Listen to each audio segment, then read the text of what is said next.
Welcome back to Mr. Cursed. You ever drive through a town where nobody smiles, where kids don't play, where something feels off? Last December, 7 small towns in the Appalachian Mountains went silent. Not empty people were still there, but they weren't people anymore. What I'm about to tell you actually happened, and honestly, I wish it didn't. Subscribe and hit like if you want more. Comment where you're from. Let's see who's brave. Keep the lights on for this one.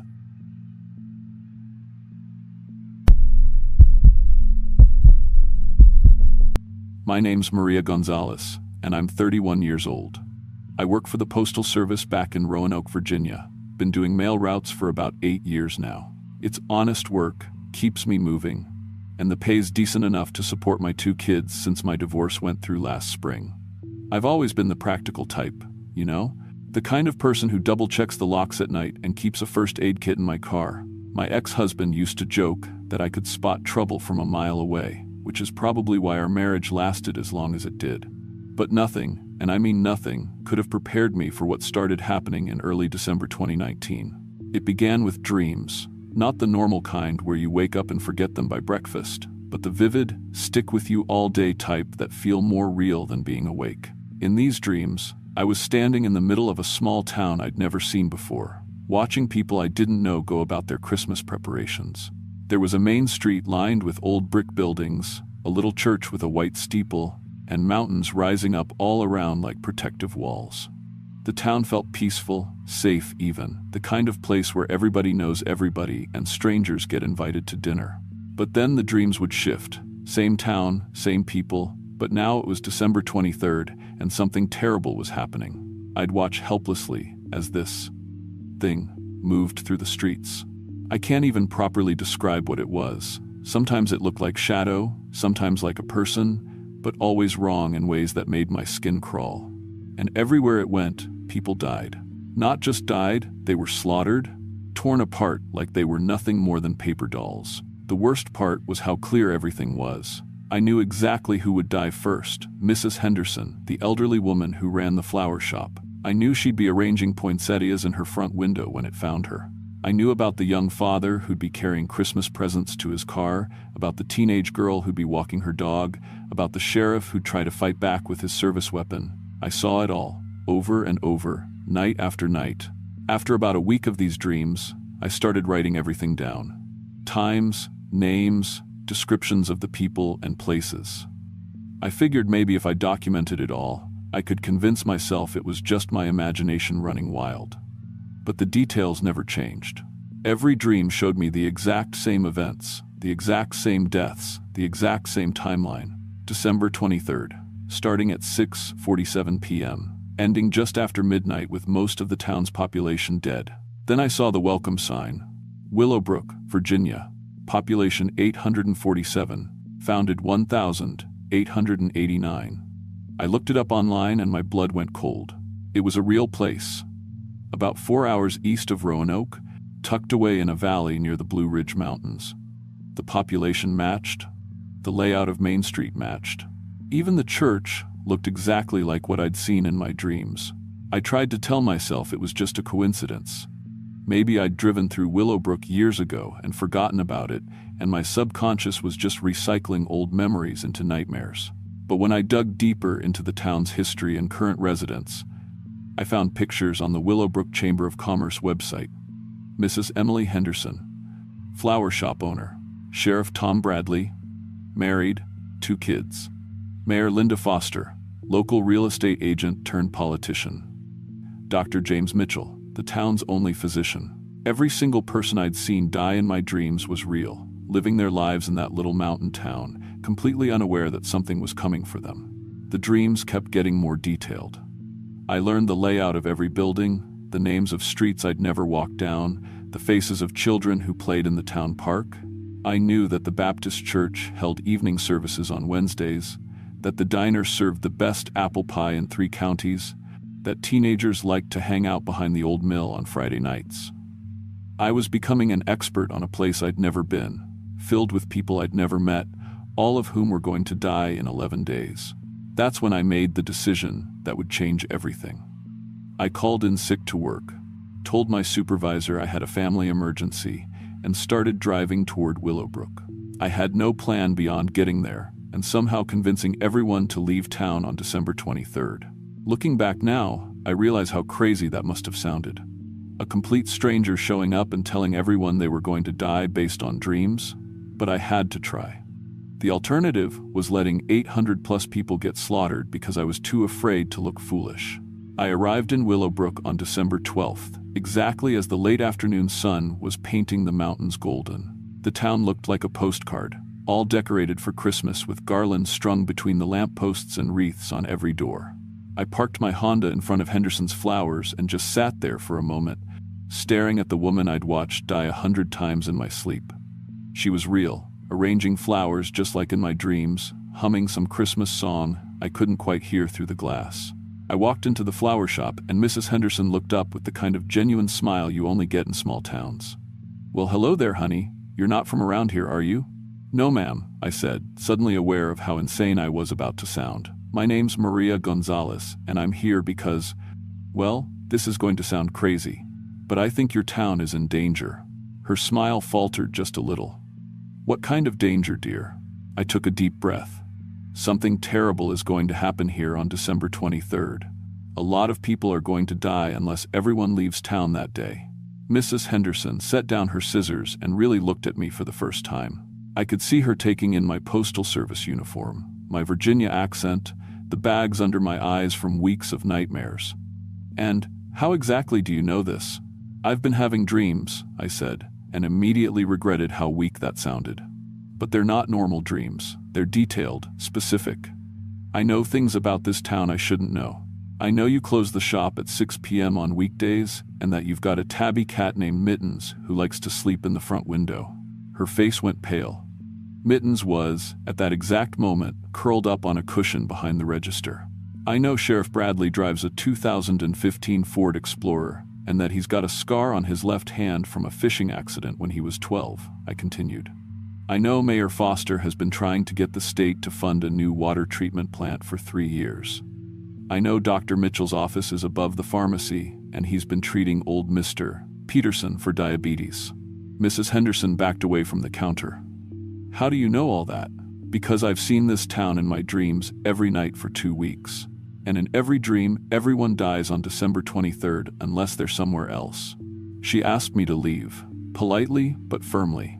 Said she was going to call the sheriff if I kept spreading nonsense that might scare people. I tried explaining about the creature, about the timeline, about the specific ways people would die, but she just kept shaking her head and backing toward the phone. So I left and tried the sheriff's department next. Sheriff Bradley was exactly what I expected. Mid-40s, stocky build, the kind of weathered face that comes from spending time outdoors. He listened to my whole story without interrupting, which I took as a good sign until he started asking questions. "Ma'am, have you been taking any medications recently?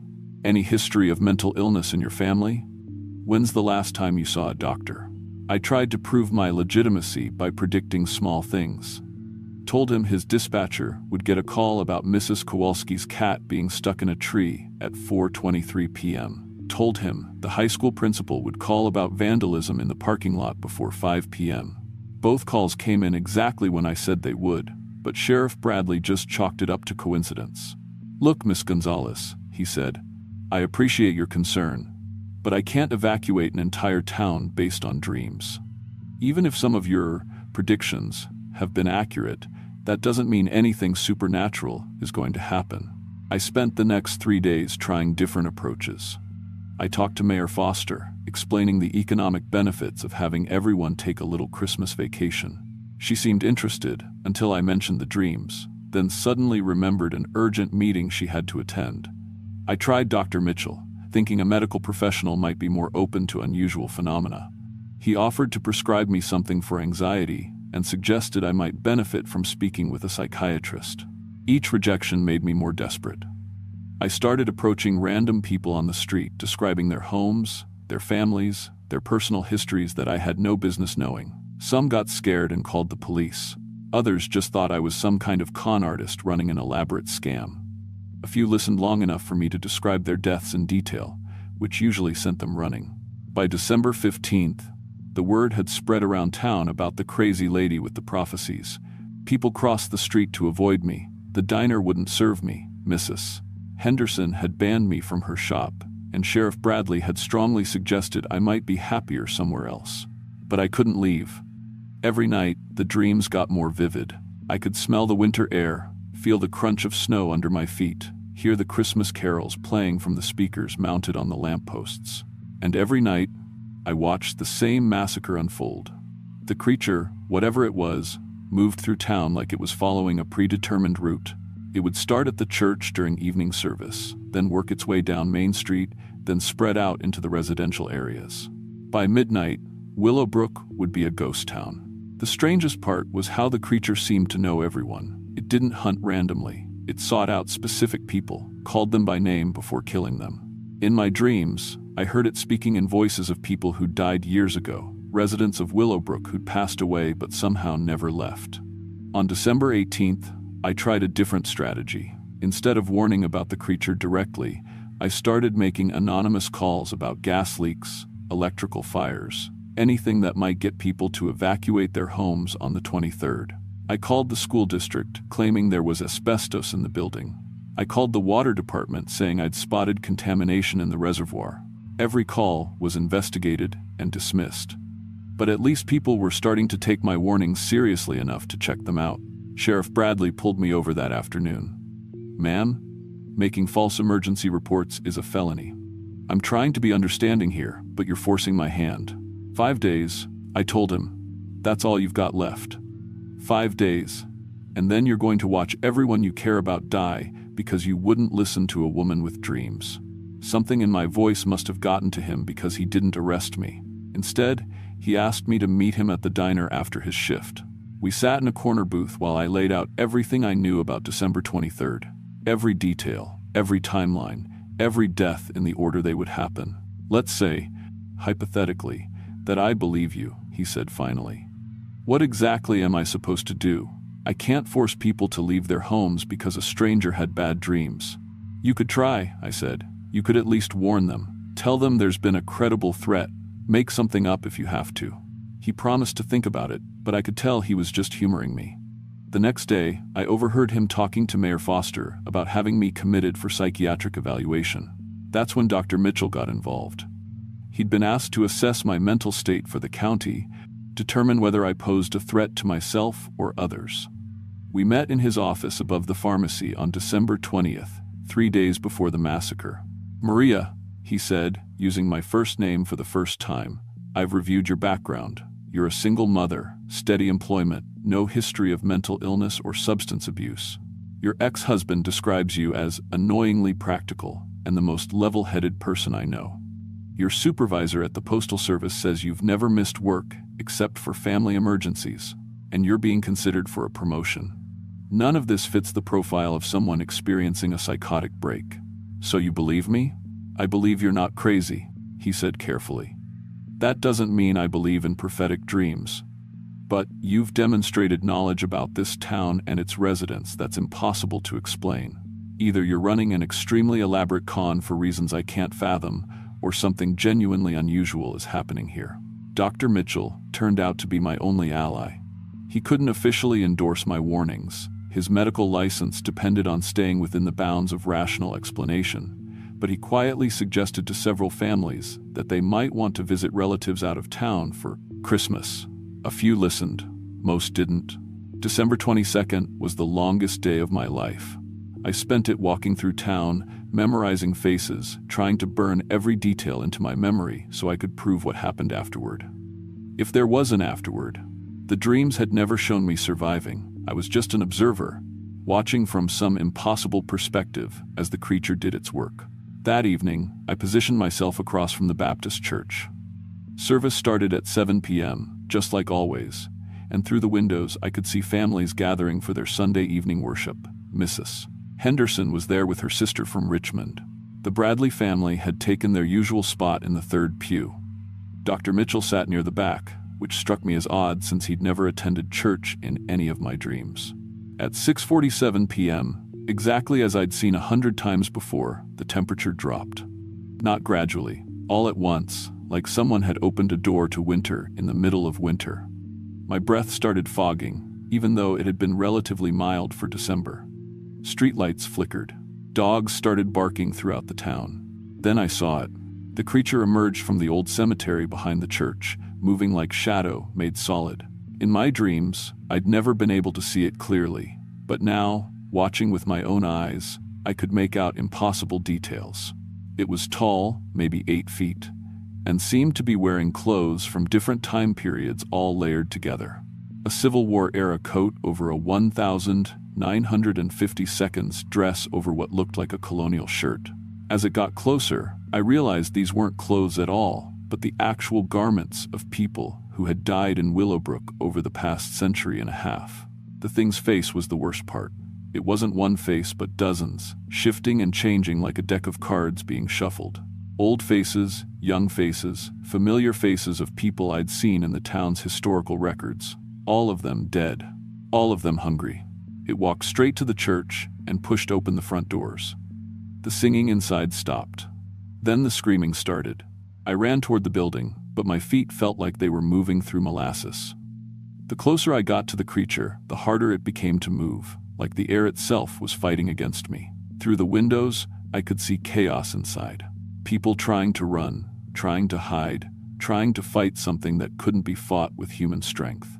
Mrs. Henderson died first, just like in my dreams. The creature called her name in a voice I recognized as her long-dead husband, and when she turned toward the sound, it reached out with fingers that were too long and too sharp. Sheriff Bradley tried to draw his weapon, but his hands wouldn't obey him. The creature spoke to him in his father's voice, telling him to come home, that it was time to join the family business of keeping Willowbrook's secrets. I made it to the church steps before the weight of the creature's presence drove me to my knees. This close, I could hear what it was saying to its victims, and I finally understood what Willowbrook really was. The town had been built on a mass grave.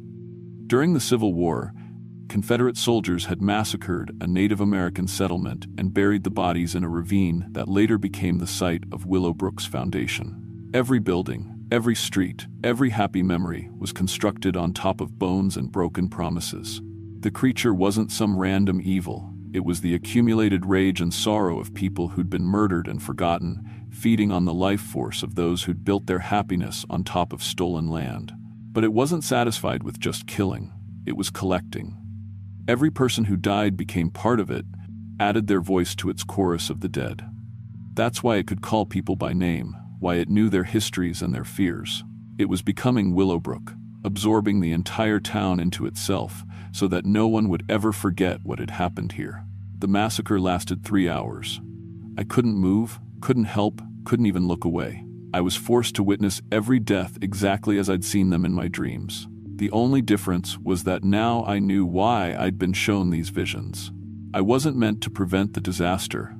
I was meant to remember it, to carry the story forward so that this time the dead wouldn't be forgotten. When it was over, the creature turned to look at me. Its face had become a collage of everyone who died that night. Mrs. Henderson's kind eyes, Sheriff Bradley's determined jawline, Dr. Mitchell's thoughtful expression, all blended together into something that was beautiful and terrible at the same time. "You will tell them," it said in a voice that was 100 voices speaking in harmony. "You will remember us all."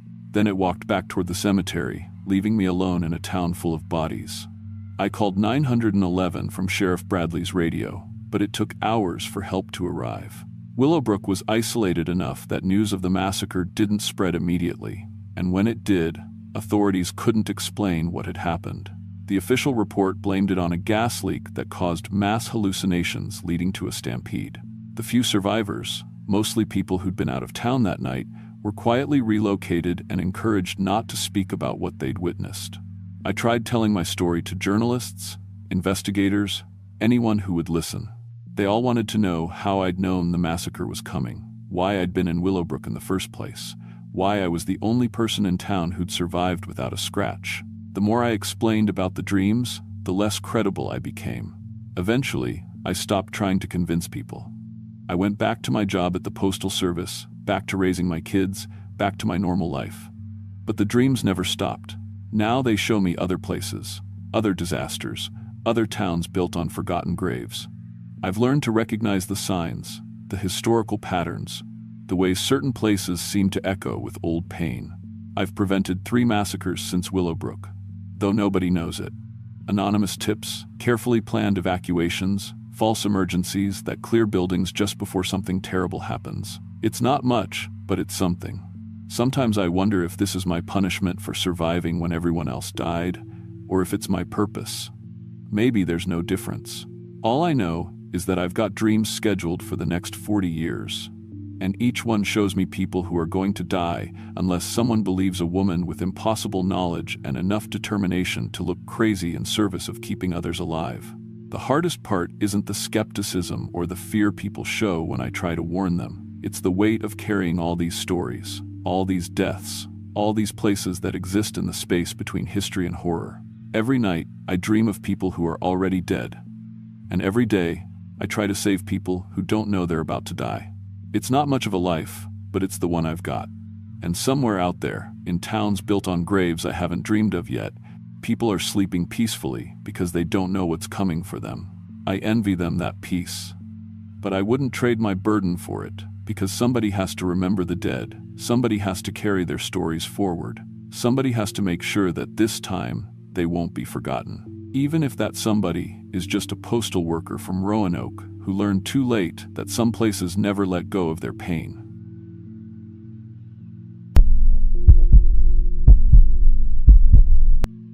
My name is Robert Thompson, and I've been working as an insurance adjuster for 14 years now. Most people don't really understand what that means until they need me. I'm the guy who shows up after your house burns down or a tree falls through your roof, and I figure out how much money you're getting from your insurance company. It's not glamorous work, but it pays decent. And after seeing so much loss and tragedy over the years, you develop a kind of professional distance that helps you sleep at night. At least that's what I thought until December of 2024, when I discovered that some kinds of grief never let go. And sometimes, that's exactly what they're counting on. I was 37 then, recently divorced, and still dealing with my dad's death from the previous spring. Cancer took him fast, too fast for either of us to have the conversations we should have had. I'd been throwing myself into work to avoid thinking about it, taking on the weird cases nobody else wanted to touch. That's how I ended up getting assigned to investigate some insurance claims that had been filed for victims of a Christmas Eve fire in Ashwood Falls, a fire that happened in 1995. The claims were recent, filed just months ago, but they were for people who had been dead for nearly 30 years. But what made the case truly bizarre wasn't just the timing. It was the signatures. Every single claim form was signed in the same handwriting, a child's careful cursive, like someone had learned to write their name in school and never changed their penmanship. 20 different names, all in that same young hand. My supervisor, Janet, called me into her office on a cold Tuesday morning in early December. "Bobby, I've got something that'll keep you up at night," she said, sliding a manila folder across her desk. The folder felt unnaturally cold to the touch. These claims came in through our legacy system. Apparently there was a fire in Ashwood Falls back in '95. Whole town burned down on Christmas Eve. Now, 30 years later, someone's filing claims for life insurance policies on people who died in that fire. I opened the folder and felt a chill that had nothing to do with the December weather. Claim after claim, all filed within the last 6 months, all for residents of Ashwood Falls who had perished in 1995. But the photographs attached to each claim were what made my blood run cold. They showed the claimants, all adults in their 30s and 40s, but in every single photo, the people looked wrong. Their eyes were too wide, too desperate, and they all had the same expression of terrible longing. "Could be fraud," Janet continued, but her voice lacked conviction. "Corporate wants us to investigate before we pay out anything. The total claims add up to almost $2 million. But, Bobby..." She paused, looking uncomfortable. "3 other adjusters have been assigned to this case before you. All 3 requested transfers to different departments after visiting the site. They won't say why. I'd handled plenty of fraud cases before, but this was different. Usually, insurance fraud involves fake accidents or inflated damages. This felt like something else entirely. I spent the next few days researching Ashwood Falls, and what I found made the whole situation even more disturbing. The town had been a small mountain community in southwestern Virginia, population around 180. On Christmas Eve, 1995, a massive fire had swept through the entire town during a holiday celebration. But the more I dug into the official records, the more inconsistencies I found. The fire department's response time was listed as 47 minutes. Impossibly long for such a small area. The survivor interviews were brief, almost perfunctory, and all 20 children gave identical accounts of the fire, down to specific details about smoke patterns and escape routes. Most disturbing was what I found in the county coroner's records. The fire had burned so hot and fast that most of the adult victims were found in perfect family groupings, husbands and wives embracing, parents shielding children who had somehow still died despite their protection. The bodies showed signs of smoke inhalation, but autopsies revealed something else, traces of sedatives in their blood. Every single adult victim had been drugged. After the fire, the 20 surviving children were taken in by relatives in other states, and Ashwood Falls was officially abandoned. According to county records, it remained empty, a ghost town slowly being reclaimed by the forest.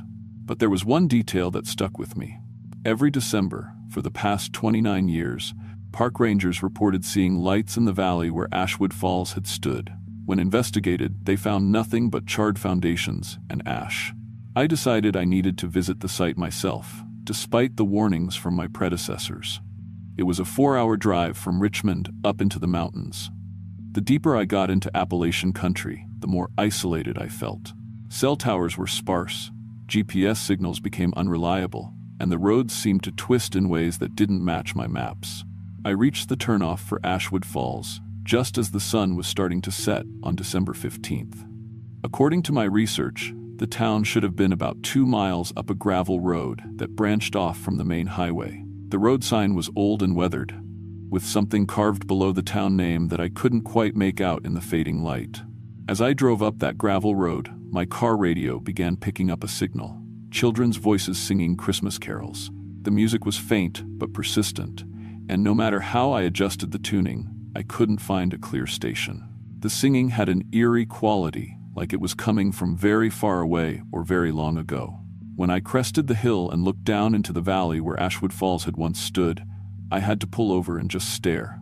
The town was there. Not ruins, not foundations, but actual buildings with lights in the windows and smoke rising from chimneys. I could see people walking along what looked like a main street, and there were cars parked in front of a general store, but all the vehicles looked like models from the 1992. Christmas decorations hung from lampposts, and I could hear the faint sound of music drifting up from the valley. The same children's voices from my radio. But something was wrong with the scene. The movements of the people below were too slow, too deliberate. The smoke from the chimneys rose perfectly straight up, unaffected by wind. And all the lights in the windows had a reddish tinge, like they were being filtered through something dark. I sat in my car for maybe 20 minutes, trying to make sense of what I was seeing. The rational part of my mind suggested I'd made a wrong turn, that this was a different town. But when I checked my map again, there was no other settlement marked in this area, and the road sign behind me definitely said, Ashwood Falls, 2 miles. I drove down into the valley as the last light faded from the sky. The closer I got, the more details I could make out. The buildings looked old but well-maintained, like you'd expect in a small mountain town, but there was something off about their proportions. Doorways seemed slightly too narrow, windows slightly too small, as if everything had been built for people who were smaller than they should be. I parked in front of what looked like the main inn, a 2-story building with a hand-painted sign that read Ashwood Inn, Est, 1987. Through the windows, I could see a warm, inviting lobby with a fireplace, but the fire cast shadows that moved independently of the flames. The woman behind the front desk was probably in her 50s, with graying hair and a smile that stretched just a little too wide. She looked up when I came in and said, "You must be Mr. Thompson. We've been expecting you." "I'm sorry, how did you know?" "The children told us you were coming," she said, her smile never wavering. "They're very excited to meet you. I'm Mary Patterson. I run the inn here. You'll be staying in room 7. She handed me an old-fashioned skeleton key without asking for a credit card or any identification. When I touched the key, it was ice cold despite the warm lobby. "Mrs. Patterson," I said. "I'm here about some insurance claims related to the fire in 1995. Do you know anything about that?" Her expression didn't change, but something shifted in her eyes, something hungry. "Oh yes, the fire. That was a terrible thing. But the children remember everything. They've been waiting so long to tell someone about it." "Children?" "I thought the children were adopted out of state after the fire." "They come back," Mary said simply. "Every December, they come back. They can't stay away. This is their home, Mr. Thompson. This is where their families are." I wanted to press her for more information, but something in her tone suggested that would be unwise. I took my key and went upstairs to my room. Room 7 was at the end of a hallway that seemed longer than the building could accommodate. The walls were covered in old photographs, family portraits from what looked like the 1990 seconds. In every picture, the families were posed perfectly, smiling perfectly, but their eyes held the same desperate quality I'd seen in the insurance claim photos. The room itself was comfortable enough, old-fashioned but clean, with a view of the main street. I could see people still moving around down there, despite the late hour, but their movements had that same unnaturally slow quality, and I began to notice that none of them seemed to be breathing. No visible exhale in the cold air, no natural rise and fall of chests. I tried calling Janet to let her know I'd arrived, but my cell phone showed no signal. The landline in the room produced only static when I picked it up, static that almost sounded like whispered conversations in a language I couldn't understand. That night, I lay in bed listening to the sounds of the town below. I could hear voices, footsteps, cars starting up, all the normal sounds of a community settling in for the night. But underneath it all, there was something else. A sound like children crying, distant but persistent, mixed with what might have been adult voices calling out names. Around midnight, I heard my door handle turn. I watched from my bed as the door slowly opened, revealing a small figure silhouetted against the hallway light. A child, maybe 8 or 9 years old, wearing pajamas that looked like they'd been burned and then carefully mended. "Mr. Thompson?" the child whispered. "We need to show you something." I should have been terrified, but instead, I felt an overwhelming sadness. The child looked so lost, so desperate. "What do you need to show me?" "How it really happened," the child said. "The grown-ups, they won't tell the truth. But we remember. We remember everything." I followed the child downstairs and out into the night. The street was full of them now. 20 children, all between the ages of 7 and 12, all wearing clothes that showed signs of fire damage. They surrounded me, not threateningly, but with an urgency that was almost palpable. "This way," said a girl with singed pigtails. "We'll show you the community center." They led me through the town to a large building at the far end of the main street. It looked exactly like the others, well-maintained, normal. But when we got closer, I could see scorch marks around the windows that seemed to move and shift in the moonlight. "This is where it started," said a boy with soot-stained cheeks. But not like they said, not an accident. The children pressed around me as we entered the building. Inside, it was set up for a Christmas celebration. Decorated tree, tables laden with food, presents wrapped in paper that crackled like flames. But everything was wrong. The decorations were too perfect. The food too fresh for something that had been sitting for 30 years.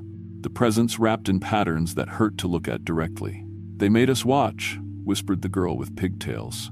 "Made us watch while they did it." "Who?" I asked, though part of me already knew the answer would be terrible. "The grown-ups," said the boy. "Our grown-ups, our moms and dads." The truth came out in pieces, told by 20 young voices that overlapped and interrupted each other, creating a horrifying chorus of revelation. The fire hadn't been an accident. It had been planned, orchestrated by the adults of Ashwood Falls, in a ritual that was supposed to bind their families together forever. The sedatives in their blood hadn't been from smoke inhalation.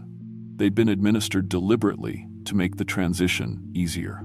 But the ritual had gone wrong. Instead of joining their families in death, the 20 children had been spared, forced to watch as their parents and siblings burned themselves alive in what they believed would be a gateway to eternal togetherness. The children had survived, traumatized beyond healing, carrying the weight of what they'd witnessed. "They thought they were saving us," whispered a small boy who couldn't have been more than 7. "Thought they were keeping the family together forever, but they just trapped us with them. The grown-ups are still here. said the girl with pigtails, still trying to complete their ritual. Every December, they get stronger. Every December, we get pulled back. And every December, they need someone new to finish what they started. Someone who understands loss, added another child. Someone who's grieving. Someone who wants their family back. That's when I understood why I was really there. Not to investigate insurance fraud, but to serve as the final component in a ritual that had been 30 years in the making. My grief for my father, my professional expertise with death and loss, my presence in this place during December, it was all part of something larger and more terrible than I could have imagined. The children led me back outside, where the adult residents of Ashwood Falls were waiting. Mary Patterson stood at the front of the group, but now I could see her clearly. Her skin was waxy and translucent, her smile too wide because the fire had burned away parts of her face that had been filled in with shadow and longing. Behind her, dozens of other adults stood in perfect family groups, all showing signs of fire damage, all staring at me with that same desperate hunger. "We've been waiting so long," Mary said, her voice crackling like burning wood, "waiting for someone who could understand, someone who could help us finish bringing our children home." "They're already home," I said, backing away. "The children are here with you." "No," said a man who might have been Mary's husband, his voice hollow and echoing. "These are just echoes. Memories. Our real children are out there, living half-lives, unable to move on because they're still connected to us, still bound by love and trauma. We need to complete the circle. We need to bring them back permanently." The burned adults began to move toward me, and I could feel the heat radiating from their bodies. The air itself began to shimmer and smoke, and I realized that my presence was somehow feeding their power, making them more solid, more real. "The ritual requires a witness," Mary continued, "someone who understands the weight of loss, someone who can call them home with authority. Your grief opened the door, Mr. Thompson. Your professional expertise with death claims makes you the perfect conduit." I ran. Behind me, I could hear the children screaming, not in fear, but in warning.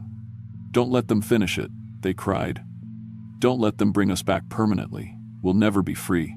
I made it to my car, but when I turned the key, nothing happened. The engine was dead, and when I looked under the hood, I saw that all the wires had been melted by intense heat. The burned adults were getting closer, moving with that same unnaturally slow gait, leaving smoldering footprints in the snow. That's when I noticed the insurance claim forms scattered across my passenger seat. 20 forms, all filled out in that childish handwriting I'd seen before. But now I could read what they actually said. They weren't claims for life insurance.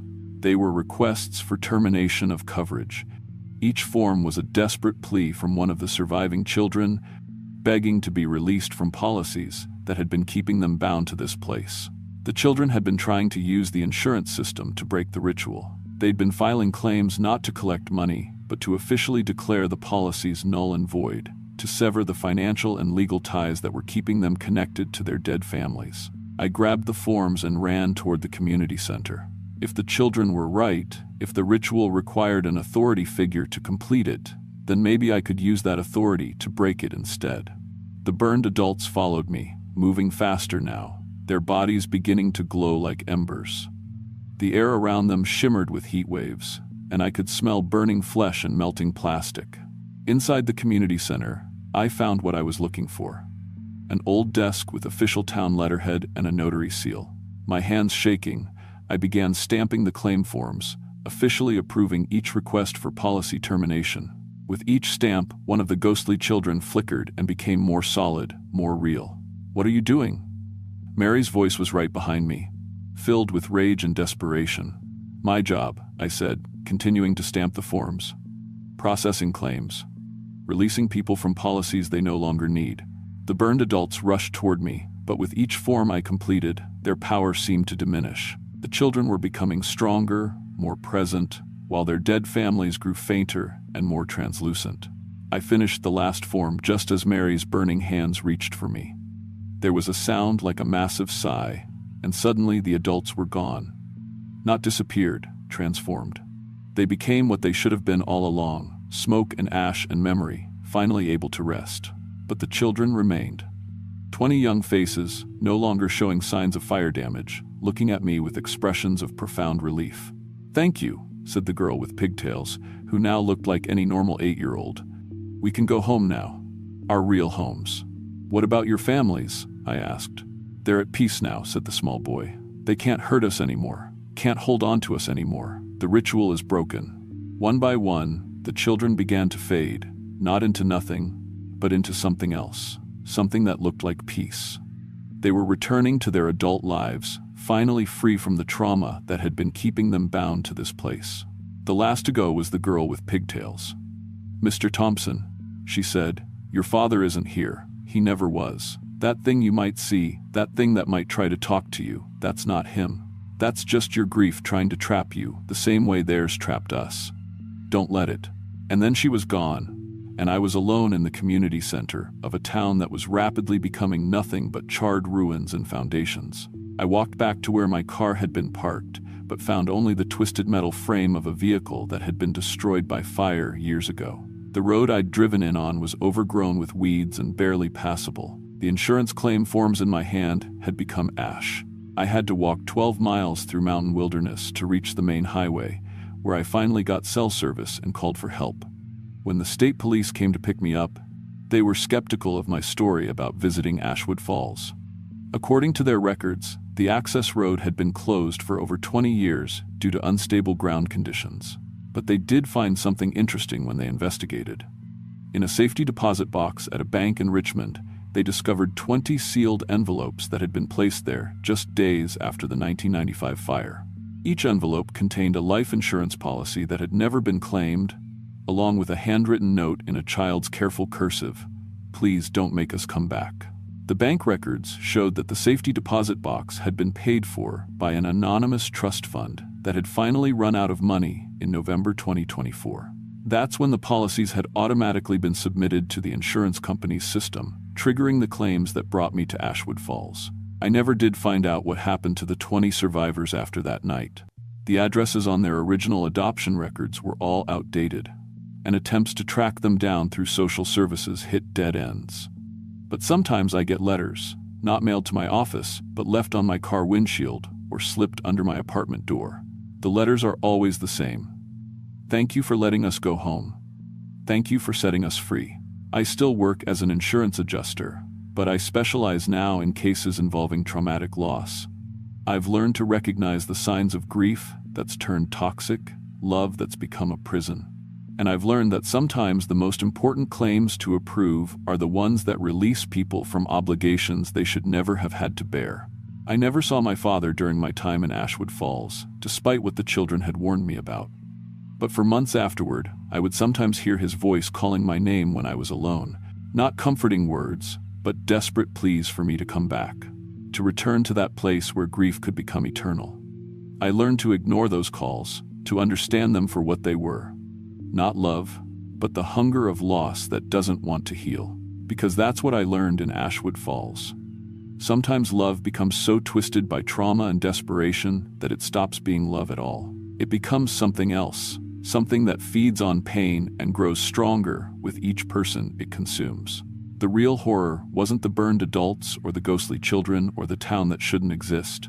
The real horror was the realization that love, when it refuses to let go, can become the most monstrous thing of all.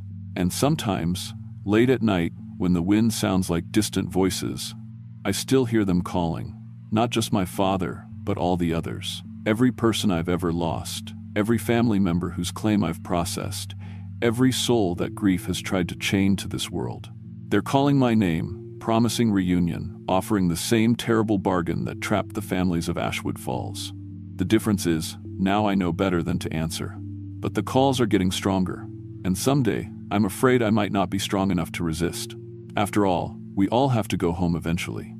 The question is, whether we choose our destination, or whether it chooses us.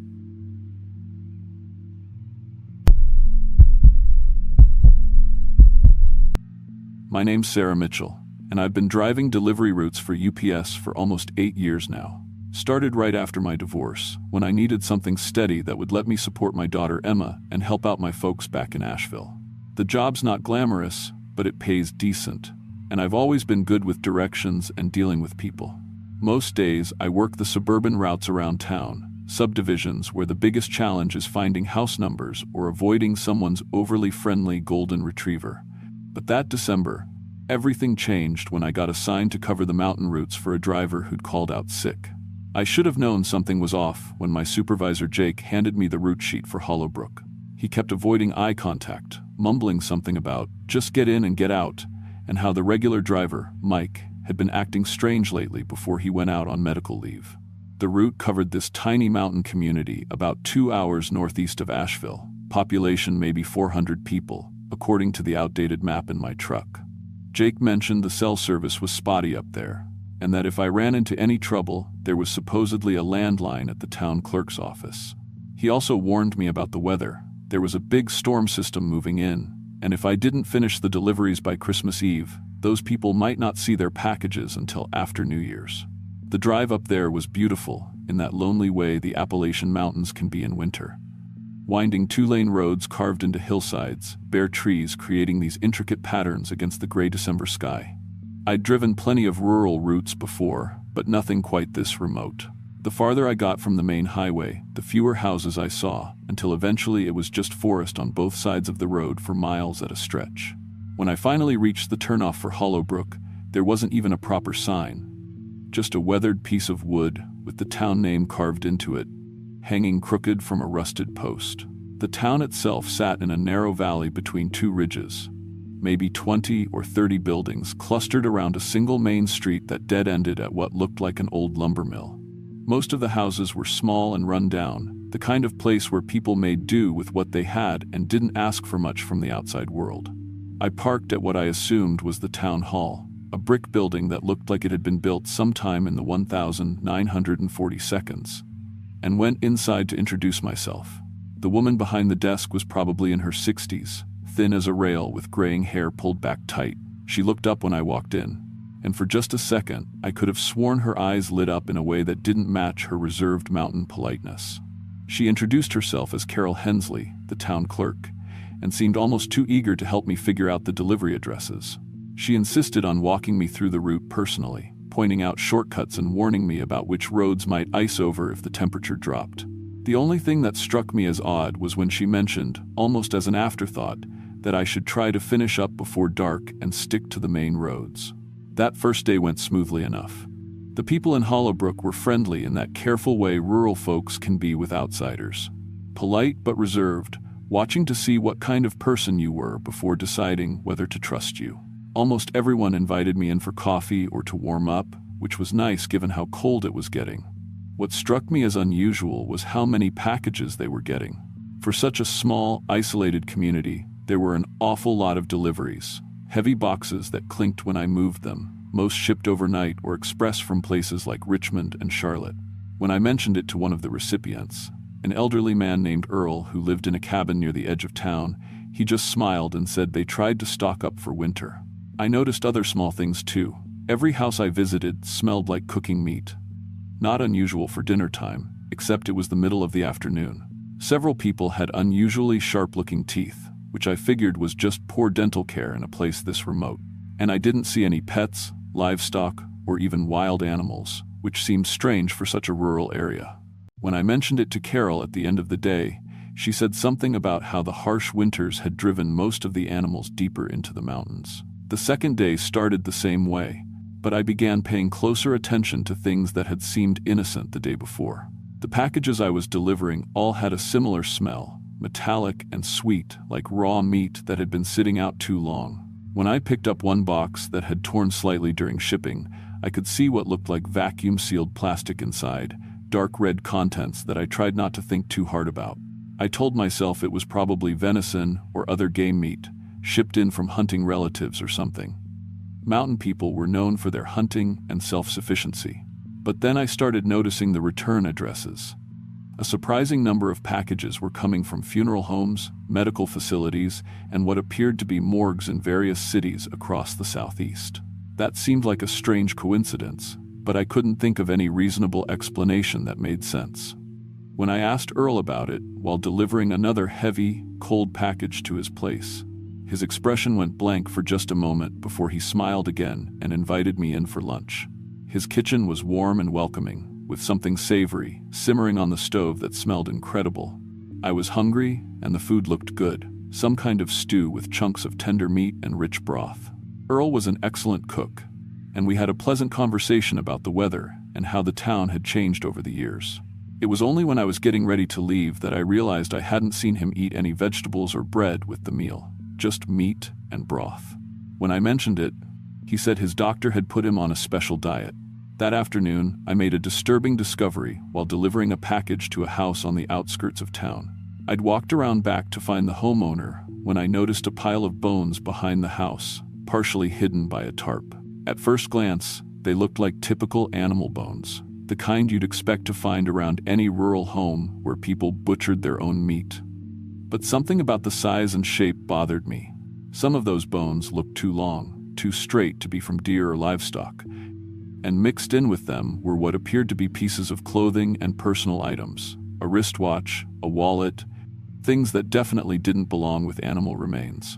I tried to tell myself I was letting my imagination run wild, but the feeling of unease that had been building for 2 days was getting harder to ignore. When I tried to call Jake from my cell phone to check in, I discovered I had no signal, not even one bar.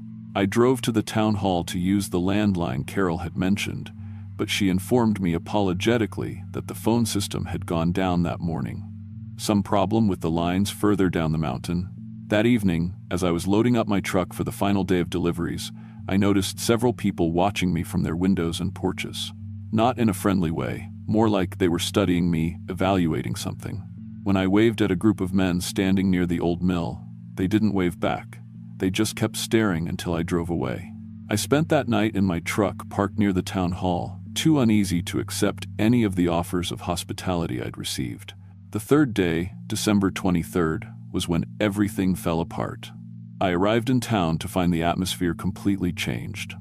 People who had been friendly and welcoming now watched me with undisguised hunger in their eyes. Several residents followed my truck as I made deliveries, always staying just far enough away to maintain plausible deniability but close enough to make their presence known.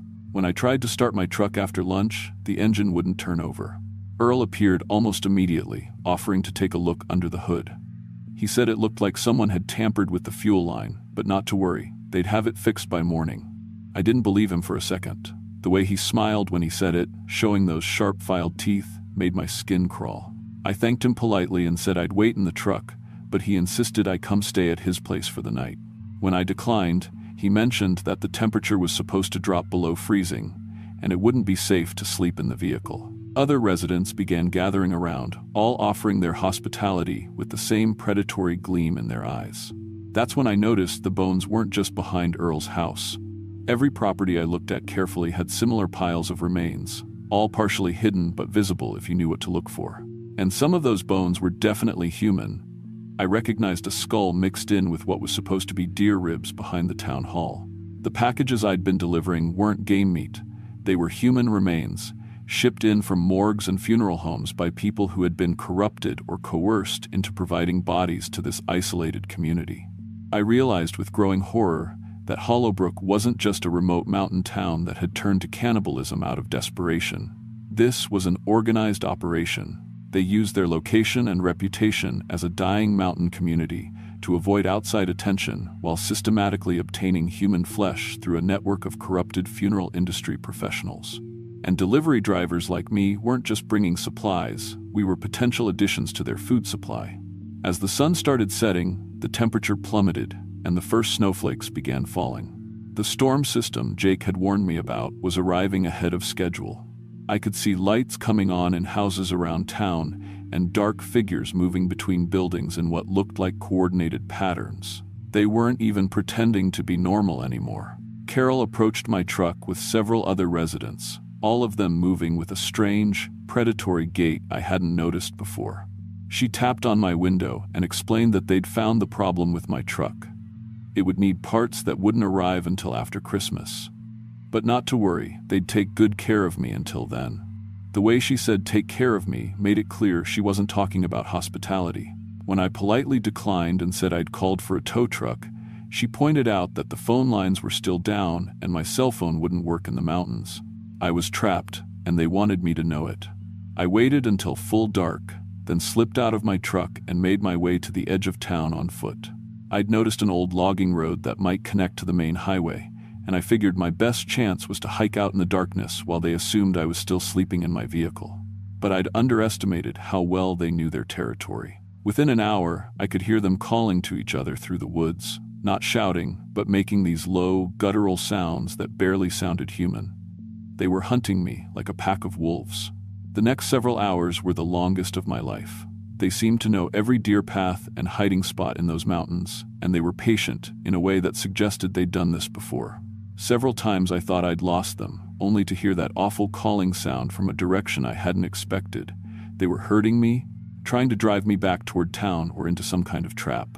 The snow was falling heavily now, making it even harder to navigate and covering my tracks, but also covering theirs. Around midnight, I managed to reach what I thought was the logging road, but it turned out to be just another dead end deep in the forest. I was exhausted, freezing, and starting to panic when I heard footsteps approaching through the trees. Multiple people, moving carefully but getting closer. I found a hiding spot behind a fallen tree and tried to stay silent, but I could hear them spreading out around my position. Earl's voice drifted through the darkness, calm and patient. "Sarah, you're going to freeze out here. Come back with us. We'll take good care of you." I knew what good care meant. I'd seen the bones. I'd delivered the packages. I knew what they did to people who couldn't escape. So when Earl appeared around the end of the fallen tree, moving slowly with his hands visible like he was approaching a frightened animal, I didn't hesitate. I hit him with a heavy branch as hard as I could and ran deeper into the woods while the others rushed to help him. That bought me maybe an hour, but I knew I couldn't outrun them indefinitely in terrain they knew better than anyone. My only advantage was that they wanted me alive and relatively undamaged. Dead meat wasn't as good as fresh meat, and injuries would spoil the flavor. That gave me a small window to take risks they couldn't afford to take. I remembered seeing a communications tower on one of the ridges during my drive into town. If I could reach it, there might be equipment I could use to call for help. It meant climbing straight up the mountainside in a blizzard, but staying on the ground meant certain death. The climb nearly killed me. I slipped and fell multiple times, tore my clothes on rocks and brambles, and came close to hypothermia. But desperation gave me strength I didn't know I had. The tower was abandoned, but there was a maintenance shack with an emergency radio. It took me 3 tries to get it working, but finally I managed to raise a state police dispatcher. I gave them my location and tried to explain the situation, though I knew how insane it sounded. Cannibals in an Appalachian town using UPS deliveries to obtain human remains. The dispatcher was professional, but skeptical until I mentioned finding human bones and gave them specific addresses. I spent the rest of the night in that maintenance shack, listening to the search party calling for me in the valley below. As the sun came up, I could see them clearly for the first time. Maybe 20 people spread out through the woods, all unnaturally thin despite obviously eating well, all moving with that predatory coordination I'd noticed. They looked more like a pack of wild animals than human beings. The state police arrived around noon, approaching carefully with backup from the sheriff's department and even some federal agents. I guided them to the locations where I'd seen the bone piles and helped them understand what I'd observed about the delivery operation. The investigation that followed confirmed everything I'd suspected, and worse. Hollowbrook had been operating as a cannibalistic community for at least 15 years, using corrupted funeral home employees to provide bodies and targeting delivery drivers, hunters, and other isolated visitors as supplementary food sources.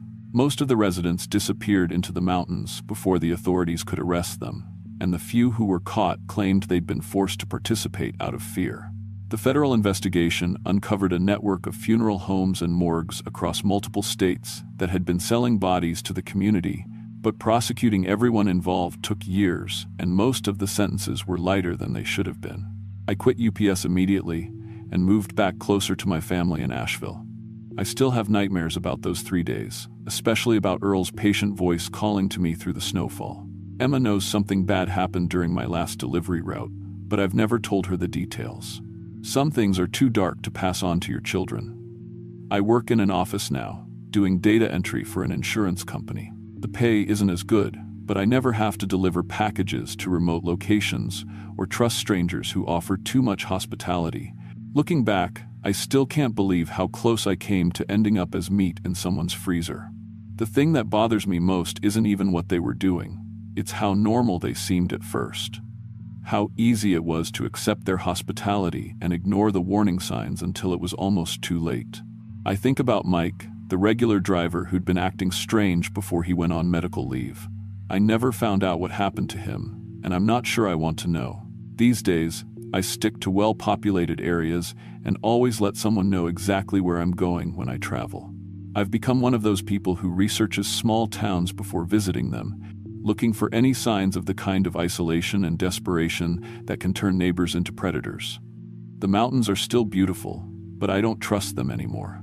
Beauty can hide terrible things, and hospitality can mask the worst kind of hunger.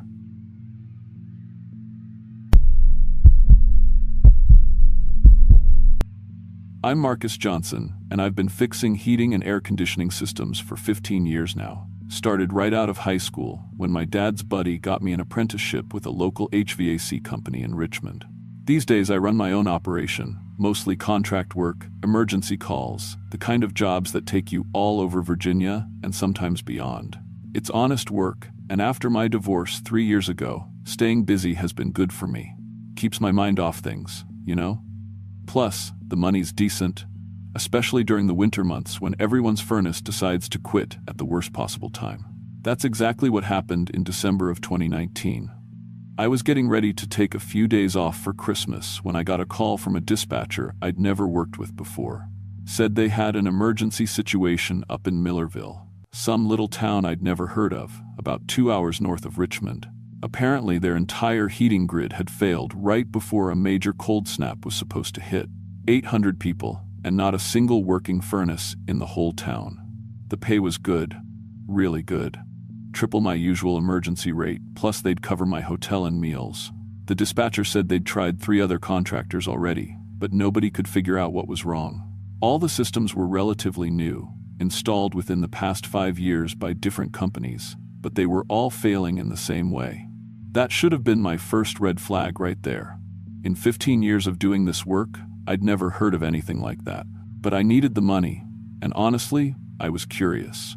I've always prided myself on being able to diagnose problems other techs can't figure out. Got a reputation for it. My ex-wife used to joke that I was more comfortable troubleshooting a broken furnace than dealing with people, and she probably wasn't wrong. Machines make sense to me. They follow rules. When something's broken, there's always a logical reason why. I packed up my van with extra tools and diagnostic equipment, threw in some warm clothes, and headed north. The drive took me through increasingly rural countryside, past farms and forests that looked like something out of a Christmas card. Snow had already started falling by the time I reached the turnoff for Millerville, and the temperature was dropping fast. The town itself was smaller than I'd expected. Main Street was maybe 6 blocks long, with a few shops, a diner, a gas station, and what looked like a small grocery store. Most of the houses were older, probably built in the 1942 and 52, but well-maintained. The kind of place where everybody knows everybody, and strangers stick out like a sore thumb. I checked into the Millerville Inn, which was really just a converted Victorian house with 4 guest rooms above a small restaurant. The woman at the front desk, Mrs. Hartley, was friendly enough, but there was something about her that struck me as odd. She barely looked at me when she handed over the key, and when I mentioned I was there to fix the heating problems, she just nodded and said, "Yes, we've been expecting you." Not, "Thank God you're here," or "We really appreciate you coming out." Just, "We've been expecting you," like I was showing up for a routine appointment instead of an emergency call in the middle of a potential blizzard. My room was on the 2nd floor, and it was freezing. I could see my breath when I exhaled. Mrs. Hartley had apologized, saying their heating system was down like everyone else's, but she'd brought me extra blankets. I spent that first evening going over the work orders and system specifications, trying to get a handle on what I was dealing with. The more I read, the more confused I got. The reports from the previous contractors were all over the place. Some said the heat exchangers were corroded beyond repair. Others blamed faulty control boards. One guy had written extensive biological contamination throughout ductwork and left it at that. Biological contamination in a heating system? That didn't make any sense. I called the number the dispatcher had given me to check in, but it just rang and rang. No voicemail, nothing. Tried calling my regular contact back in Richmond, but couldn't get a signal. Cell service was spotty up here, which wasn't unusual for rural areas, but it was frustrating. The next morning, I started my inspections at the house closest to the inn. The homeowner, Mr. Peterson, met me at the door. He was probably in his 60s, wearing multiple layers of clothing but didn't seem particularly bothered by the cold. "You must be the heating man," he said, stepping aside to let me in. "Basement's this way." What struck me immediately was how calm he was.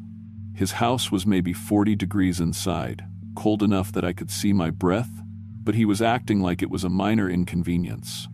Most people would be panicking, especially with the weather forecast calling for temperatures in the teens. The basement was even stranger. Peterson led me down without turning on a light, navigating the stairs perfectly in near total darkness. I had to use my flashlight to see where I was going. When I pointed it at him, I noticed he was watching me instead of looking where he was walking, like he already knew exactly where everything was. The furnace itself was a newer model, maybe 3 years old. Should have been running fine. But when I opened the access panel, I immediately knew something was seriously wrong. The heat exchanger looked like it had been eaten away by acid.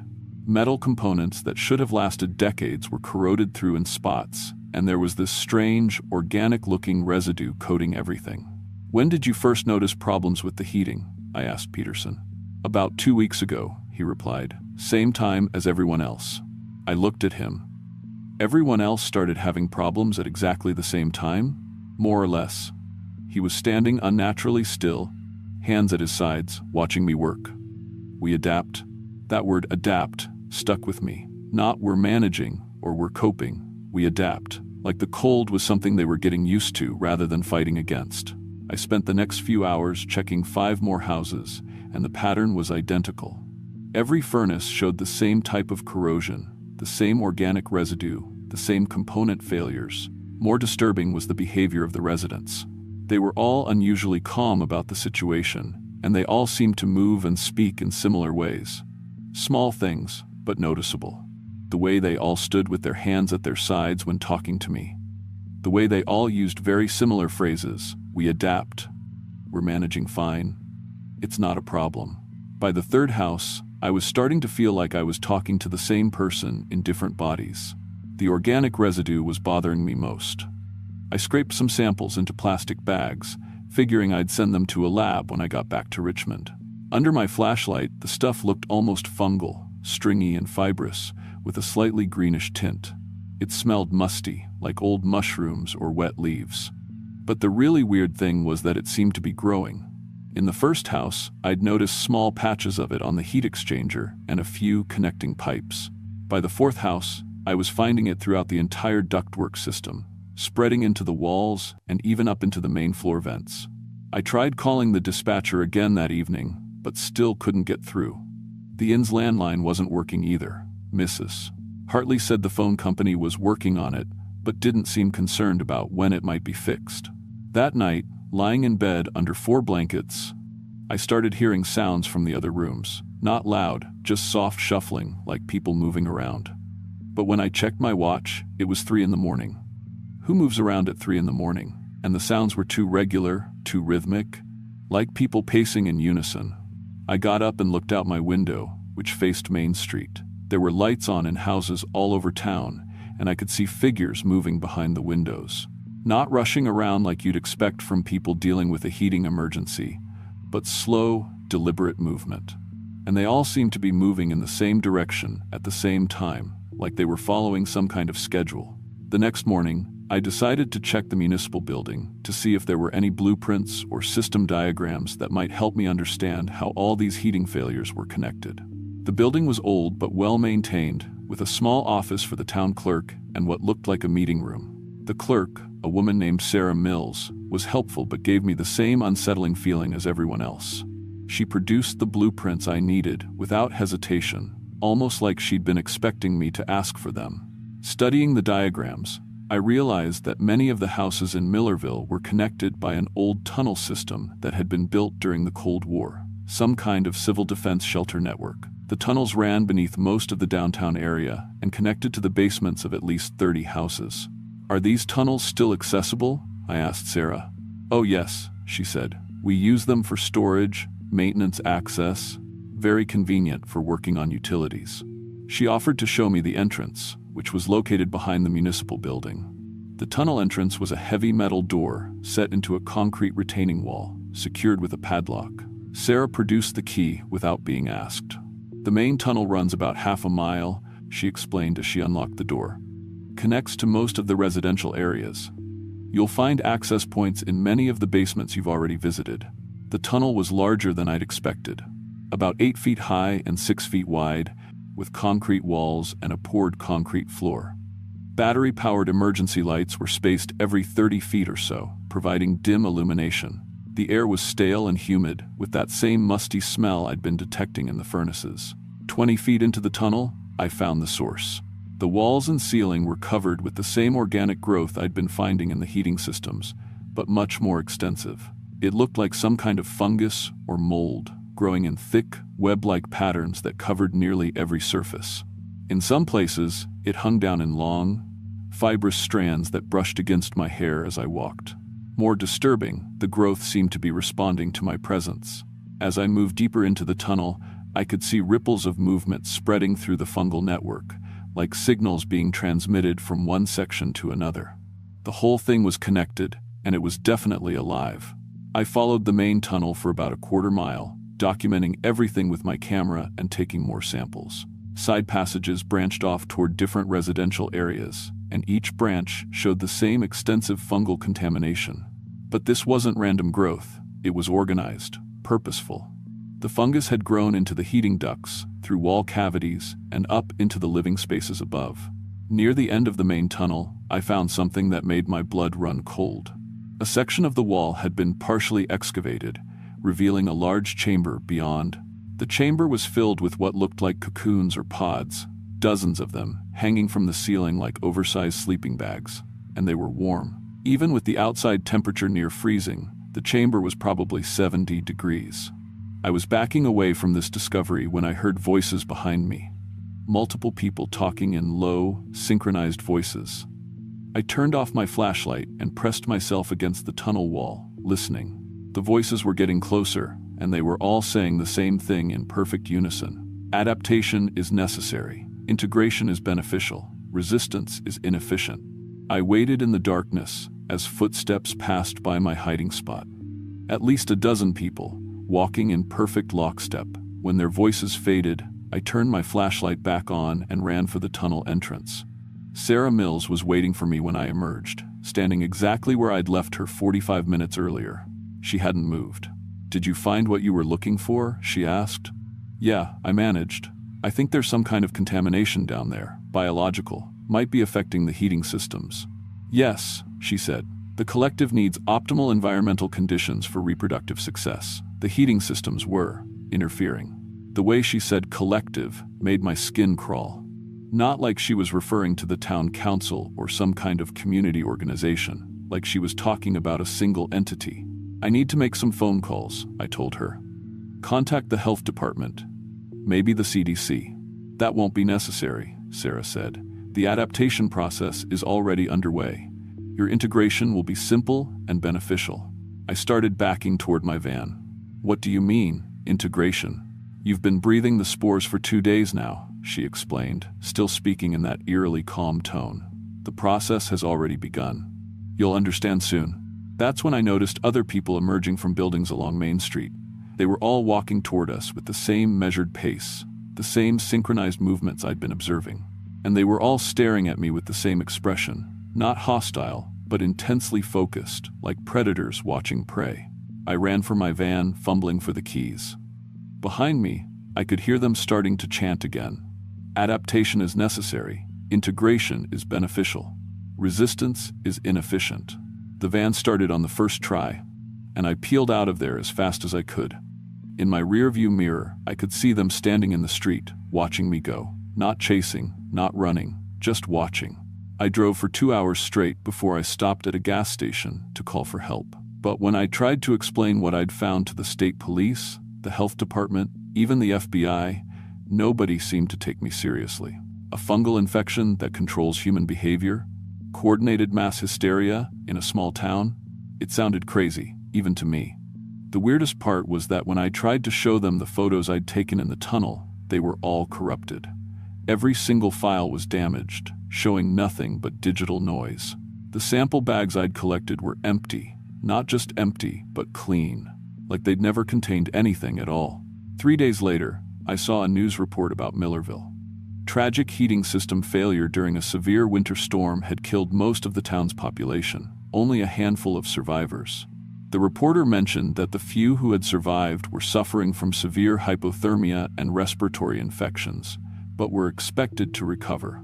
I tried to contact the survivors, but the hospital wouldn't give me any information. When I drove back up there a week later, the town was sealed off by state and federal authorities. Hazmat teams were burning buildings and digging up huge sections of the tunnel system. That was 6 years ago. I still work in HVAC, but I've never taken another emergency call in a small town.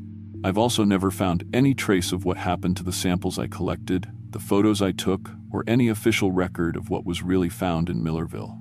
Sometimes, though, late at night when I'm working alone in a basement or crawl space, I catch a whiff of that musty smell, and I have to resist the urge to follow it to its source.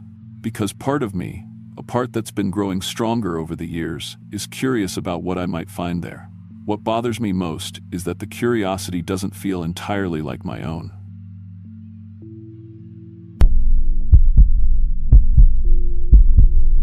My name's Jennifer Walsh, and I've been installing cable and internet for going on 8 years now.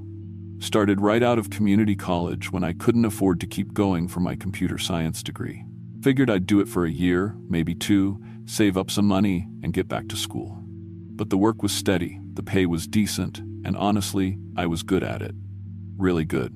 I could run fiber through places other techs said were impossible, troubleshoot signal issues that had stumped guys with 20 years experience, and I wasn't afraid to crawl under houses or climb up in attics that most people wouldn't go near. By December of 2019, I was working as an independent contractor mostly, taking the jobs the big companies didn't want to mess with. Rural installations, problem houses, places where 3 other techs had already failed. I was living in Charlotte then, sharing an apartment with my ex-boyfriend Marcus until we finally called it quits in November. Nothing dramatic, we just grew apart. I was working more, he was drinking more, and eventually we both admitted it wasn't going anywhere. So I was on my own, picking up extra jobs to afford my own place after the holidays, when this government contract came across my desk. Cedar Valley. Population 500, up in the mountains about 2 hours north of Asheville. The federal government was funding a rural internet initiative, trying to get high-speed connectivity to these little mountain towns before the end of the year. Some kind of infrastructure spending that had to be completed by December 31st or they'd lose the funding. Cedar Valley had never had reliable internet. Hell, they barely had reliable phone service. The whole town was in this weird dead zone where cell towers couldn't reach, and the mountains interfered with satellite signals. The pay was incredible. Triple my usual rate, plus travel expenses, and a completion bonus if I could get the whole town online before Christmas. The catch was, I'd have to stay up there for the full installation. Probably 2 weeks, maybe 3, living in a motel in the nearest bigger town about 40 minutes away.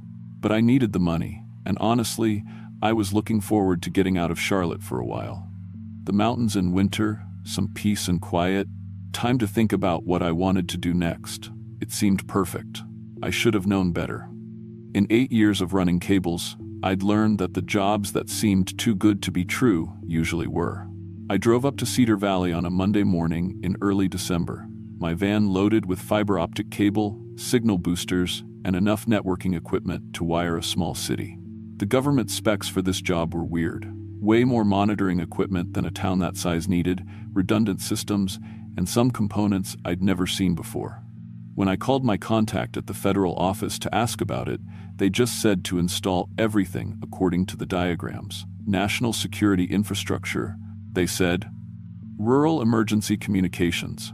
Cedar Valley sat in a narrow valley between 2 ridges of mountains, connected to the outside world by one winding 2-lane road that followed a creek down through the hollows. The town itself was maybe 6 blocks long and 3 blocks wide. A post office, a gas station with a little market, a diner, a handful of churches, and houses scattered up the hillsides. Most of the houses were old, built in the 1940s and 50s, though some looked even older. The people were friendly enough, but reserved, the way mountain folks often are with outsiders. They seemed genuinely excited about getting real internet, though. Kids especially kept asking when they'd be able to stream videos and play games online. The first week went smooth. I started with the main infrastructure, running fiber optic cable along the power lines, installing signal boosters, setting up the central hub in the basement of the post office. The town's electrical grid was old but solid, and there were enough existing utility easements that I didn't have to dig much new cable. The government had provided detailed maps of the town, including layouts of houses I hadn't even been inside yet. When I mentioned this to Carol at the post office, she just shrugged. Government probably got them from the county assessor, she said, but some things felt off from the start. The monitoring equipment I was installing was way more sophisticated than anything I'd worked with. Cameras with thermal imaging, sensors that detected electromagnetic fields, data collection units that seemed designed to monitor internet traffic down to the individual keystroke. When I called my federal contact to double-check the specs, they assured me it was all standard for rural infrastructure projects. Homeland security requirements, they said, making sure the network can't be compromised. The strangest part was that some of this equipment was already there. On Thursday of the first week, I was running cable through the crawl space under Mrs. Henderson's house when I found a network hub that wasn't on any of my diagrams. It was connected to cables that ran back toward the center of town, but it also had lines running out toward the mountains. When I followed one of the cables, it led to a small antenna dish hidden in the trees behind her house. The dish was pointing up at an angle that wouldn't hit any communication satellites I knew about. It was pointing at empty sky. I took pictures and called my contact. They told me to leave the existing equipment alone and just integrate my installation with it. Previous survey work, they explained. Don't worry about it, but I was starting to worry. In 8 years of installation work, I'd never seen government contractors leave expensive monitoring equipment in place without documentation. And I'd definitely never seen equipment that advanced in a town that didn't even have basic internet service. Friday, I started noticing problems with my own equipment. My tablet kept losing GPS signal, even in open areas where it should have been fine. My cell phone would show full bars 1 minute and no service the next, sometimes in the exact same spot. The diagnostic equipment I used to test signal strength kept giving readings that didn't make sense, showing massive amounts of data traffic in a town where half the houses didn't even have computers. That weekend, I drove back to Charlotte to pick up more equipment and clear my head. But sitting in my empty apartment, looking at the photos I'd taken of the mysterious equipment, I couldn't shake the feeling that something was seriously wrong in Cedar Valley. I spent Sunday evening researching the companies listed on the equipment labels. Most of them came back to defense contractors and aerospace firms. One of them, according to what I could find online, had been involved in SETI projects, looking for signals from space. I called my federal contact first thing Monday morning, but the number went straight to a voicemail that said the office was temporarily closed. When I tried the backup number they'd given me, a woman answered who said she'd never heard of the Cedar Valley project. I almost didn't go back. I could have taken the loss on the contract, kept the down payment they'd given me, and found other work. But I needed that completion bonus, and honestly, my pride wouldn't let me walk away from a job half-finished. I told myself I was being paranoid, that there was probably a reasonable explanation for everything.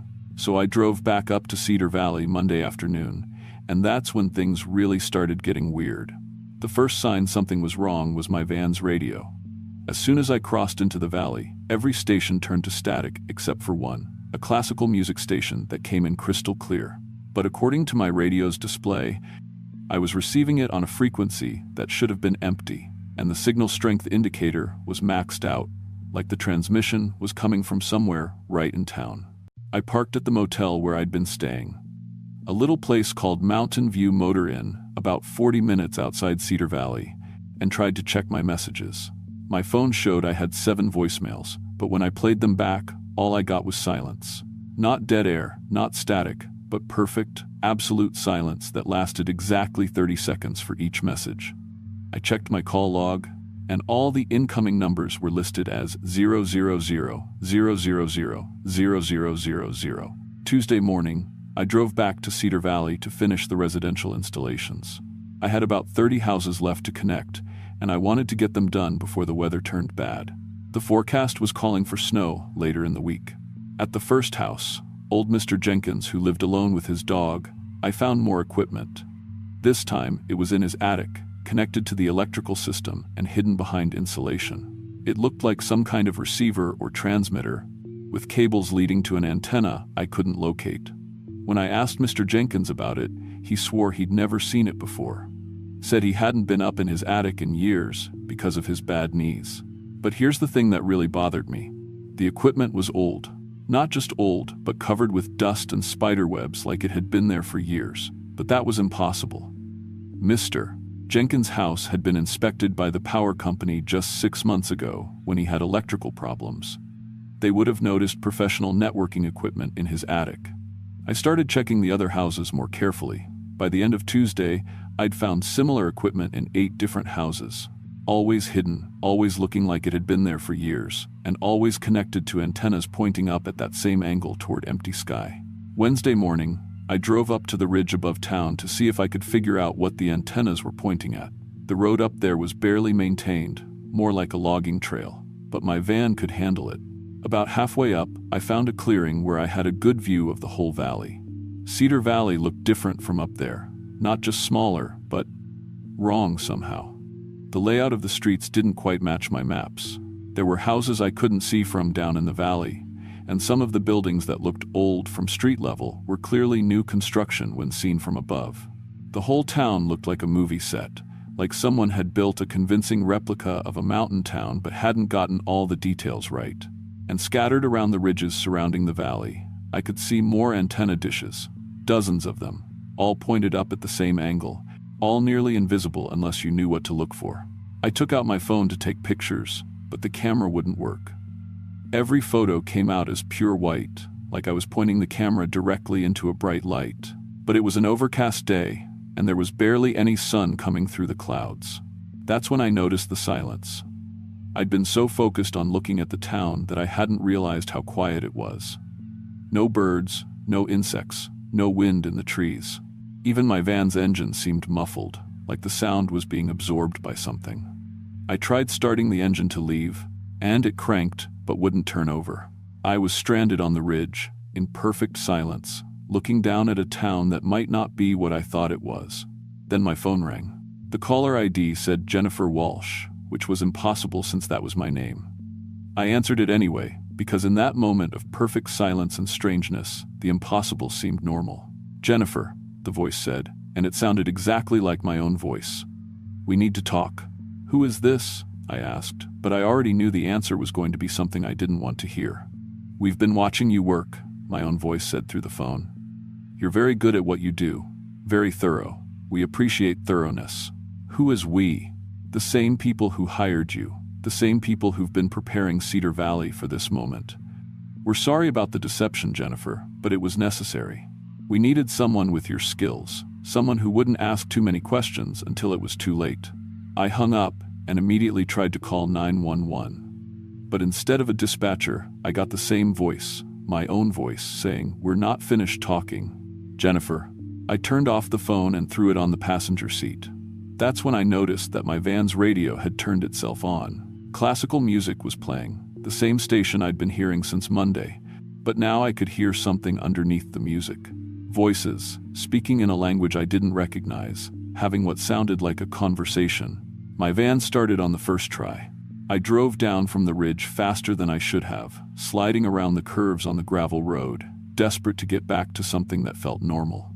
But when I reached the bottom and turned toward town, Cedar Valley had changed again. There were more houses now, streets that hadn't existed that morning, and people walking around who I'd never seen before, despite spending a week and a half connecting internet service to every residence in town. These new people looked normal enough, but they all turned to watch me as I drove past. Not curious looks, not friendly waves, but focused attention, like they were studying me. I parked at the post office and went inside to find Carol. She was behind the counter like always, sorting mail, but when she looked up at me, her eyes were completely black. Not dark brown, not dilated, black like deep water, with no visible iris or pupil. "Afternoon, Jennifer," she said in a perfectly normal voice. "How's the installation going?" I backed toward the door, but it had locked behind me. "The equipment you've been installing," Carol said, still sorting mail with her impossible black eyes, "it's working perfectly, better than we hoped. You should be proud." "What's happening here?" I managed to ask. "We're studying you," she said. "All of you. Humanity is interesting. Your communication patterns, your social structures, your response to surveillance and control. Cedar Valley is one of our observation sites. The equipment you've installed will let us monitor human behavior more efficiently." "You're not human." "No," she agreed. "We're from somewhere else, somewhere adjacent to here. We've been watching your species for a long time, trying to decide if you're worth preserving. The internet you've been so eager to bring to isolated places like this, it's made our work much easier.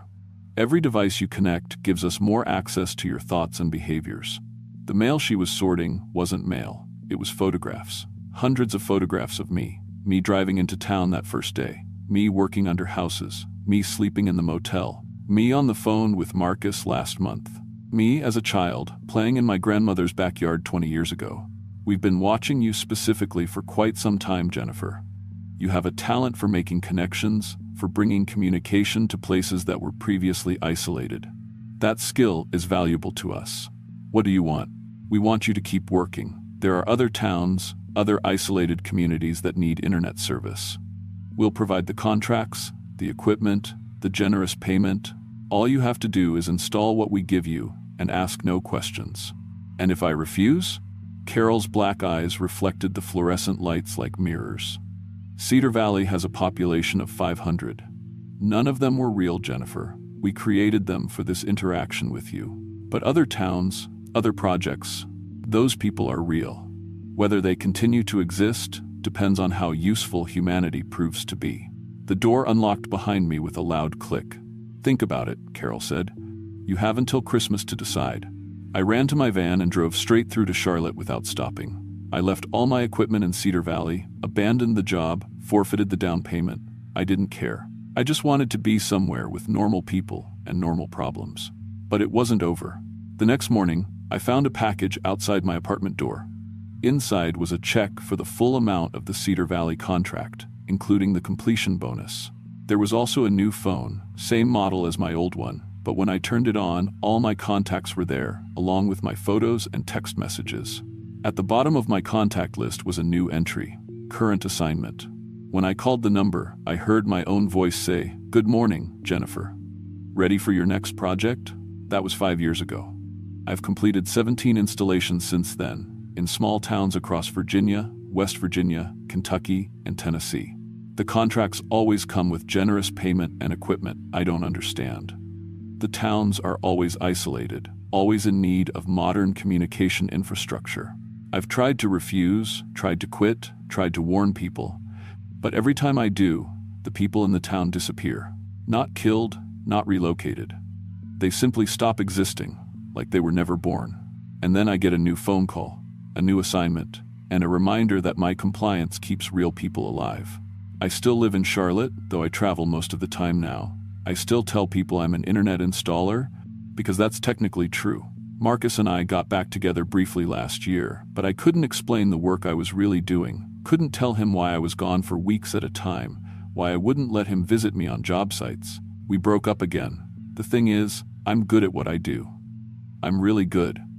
And every installation makes their network a little stronger, their surveillance a little more complete.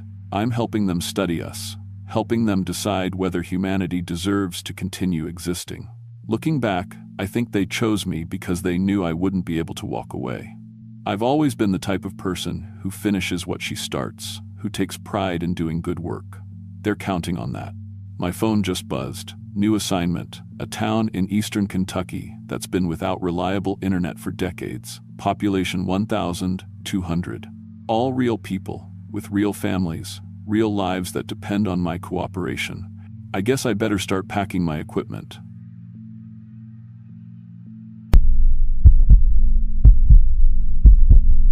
I was 31 when I started working as an appliance repair technician in Norfolk, Virginia. It wasn't glamorous work, but after spending 3 years getting sober and trying to rebuild my life, I needed something steady that would keep me busy and help me pay off the debts I'd racked up during my drinking days. The job involved driving around to different neighborhoods, fixing washing machines, dryers, refrigerators, basically anything that plugged into a wall and had given up on life.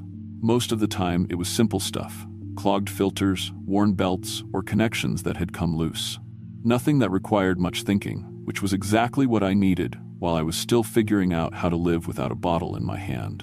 December was always my busiest time. People's appliances seemed to break down right when they needed them most for the holidays. Extra laundry from visiting family, more cooking, more dishes.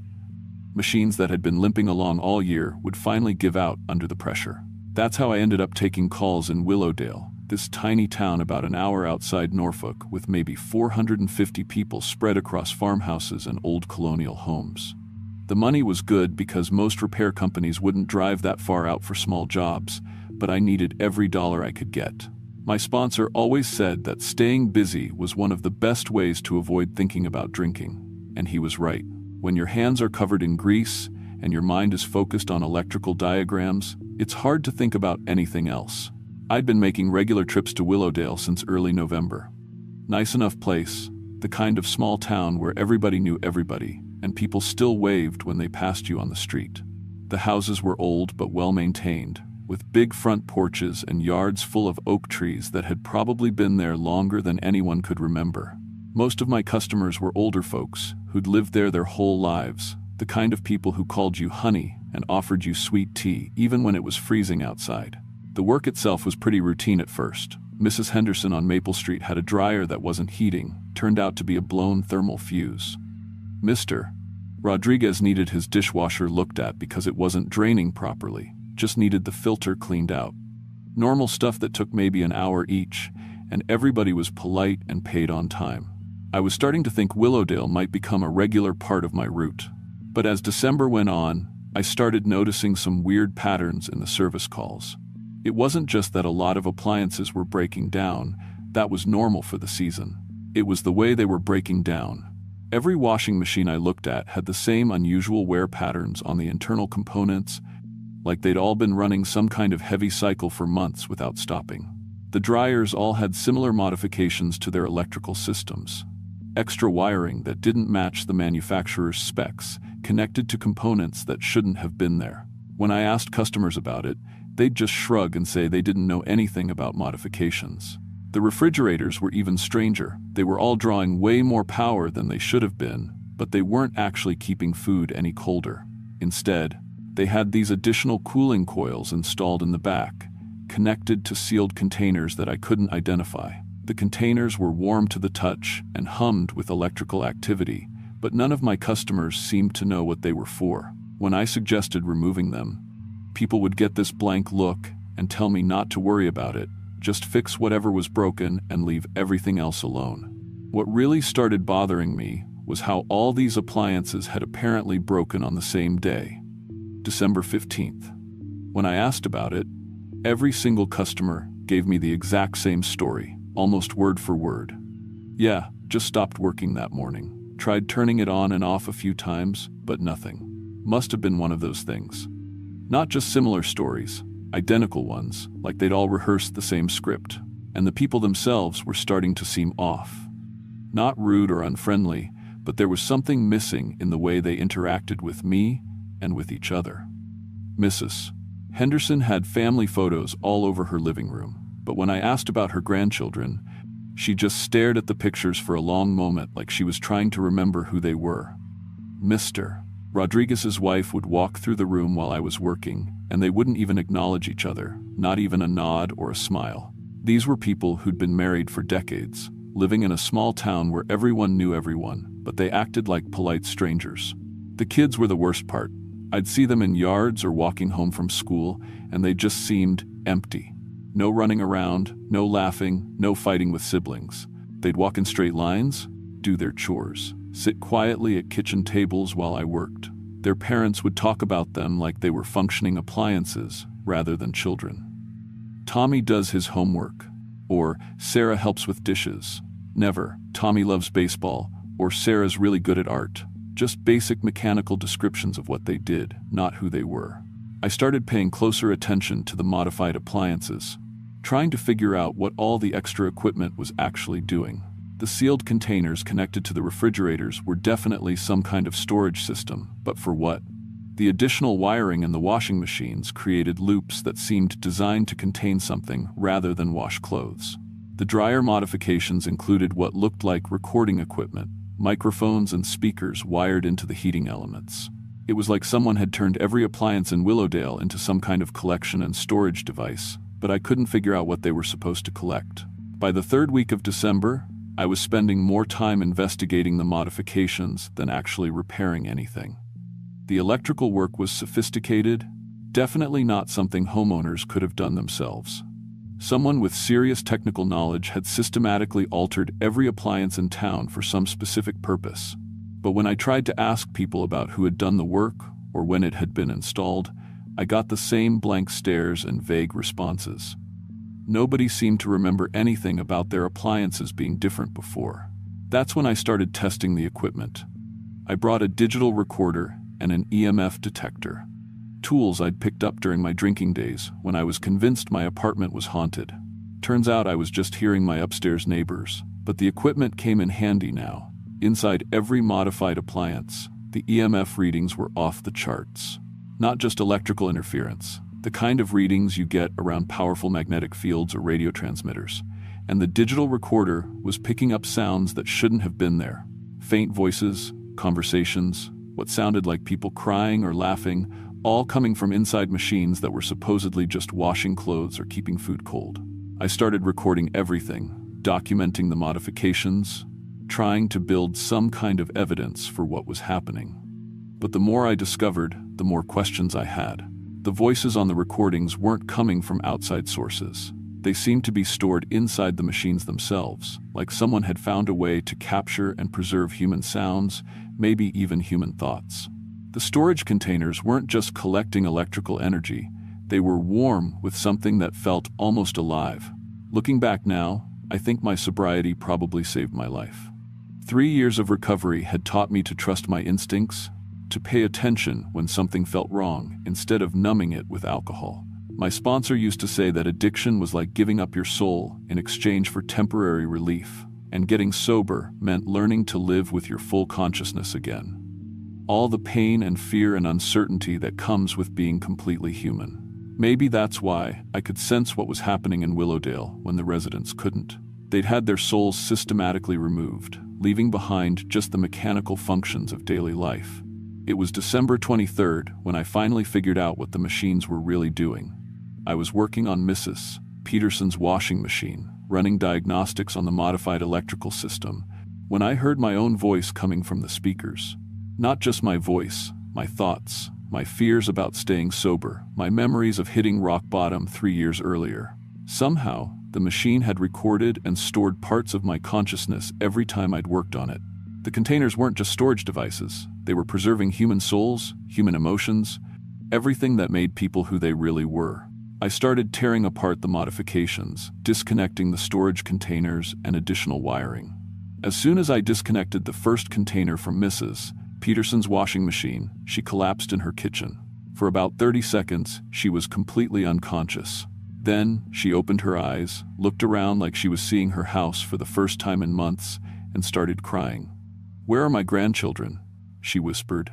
"Why can't I remember my grandchildren? Why?" That night, I went house to house, disconnecting every modified appliance I could find. Each time I freed a storage container, the person it belonged to would collapse briefly and then wake up with their emotions and memories flooding back. But they were also terrified, confused about the lost time, unable to explain what had happened to them. Some of them remembered feeling like they were trapped inside their own bodies, aware but unable to connect with their feelings or memories. Others had no memory of the past several weeks at all. By Christmas Eve, I'd restored maybe half the town. That's when I realized something was hunting me. The entity responsible for the soul theft had noticed what I was doing, and it was angry. I started seeing it in reflections, mirrors, windows, puddles of water, a shifting presence that looked almost human but wrong, like someone had tried to recreate a person using only mechanical parts. It could speak using stolen voices, fragments of conversations it had collected from its victims. Sometimes it sounded like Mrs. Henderson asking about her grandchildren. Sometimes it used my own voice, telling me to stop interfering, threatening to take my hard-earned sobriety and leave me empty like the others.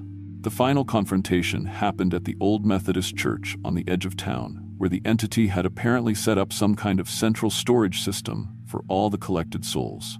The basement was full of larger machines, industrial-sized versions of the appliance modifications, with hundreds of storage containers holding the consciousness of people from Willowdale and probably other towns as well. The entity materialized fully for the first time, a hollow outline of a human form filled with swirling fragments of other people's memories and emotions. It tried to drain my consciousness the way it had drained the others, but recovery had taught me techniques for protecting my mental state that I'd never needed before. Meditation, mindfulness, the ability to observe my own thoughts without being overwhelmed by them. All the tools I'd learned to stay sober turned out to be exactly what I needed to resist soul theft. I was able to stay conscious long enough to start smashing the storage containers, releasing decades worth of collected human consciousness back to their rightful owners. The entity fought back by flooding me with stolen emotions, the terror of every person it had drained, the grief of parents who couldn't remember loving their children, the despair of people trapped in their own bodies. For a few minutes, I was drowning in other people's feelings, losing track of which thoughts and memories were actually mine. But then I remembered what my sponsor had taught me about accepting difficult emotions without being destroyed by them. I let the stolen feelings flow through me without trying to own them or fight them, just acknowledging their reality while maintaining my own identity. When the last storage container was destroyed, the entity collapsed.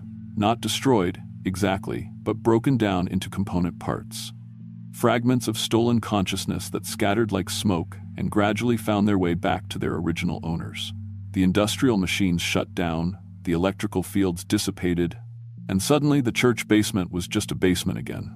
It took weeks for Willowdale to fully recover. People had to rebuild relationships with family members they'd forgotten how to love, rediscover hobbies and interests that had been systematically drained from them, figure out what their lives were supposed to be like when they could actually feel emotions again. Some folks moved away, too disturbed by the experience to stay. Others grew closer than ever, grateful for the reminder that human connection isn't something to take for granted. I kept working as an appliance repair technician, but I started specializing in checking for unusual modifications. Word got around, not the full story, just rumors about my ability to spot equipment that wasn't working the way it should. I get calls now from other small towns where people are complaining that their appliances work fine, but something feels wrong. Usually, it's nothing, just normal wear and tear. But sometimes I find those extra components, those storage containers, warm with stolen consciousness. The entity I encountered in Willowdale wasn't unique. My sobriety is stronger now than it ever was before. Having your consciousness almost stolen teaches you to value your authentic thoughts and feelings, even the difficult ones. Especially the difficult ones. Recovery used to feel like constantly fighting against my own mind, but now I understand that my mind, all its fears and hopes and memories, is the most valuable thing I own. Nobody gets to take that away from me, no matter how much easier it might be to live without feeling everything so intensely. I still drive out to Willowdale sometimes, just to check on people. Mrs. Henderson shows me new pictures of her grandchildren every time I visit. Mr. and Mrs. Rodriguez hold hands when they walk to the mailbox. The kids play and fight and laugh like kids should. Their appliances work perfectly fine with standard manufacturer components, nothing modified or enhanced. Just machines that do their jobs and then shut off, leaving people free to live their actual lives.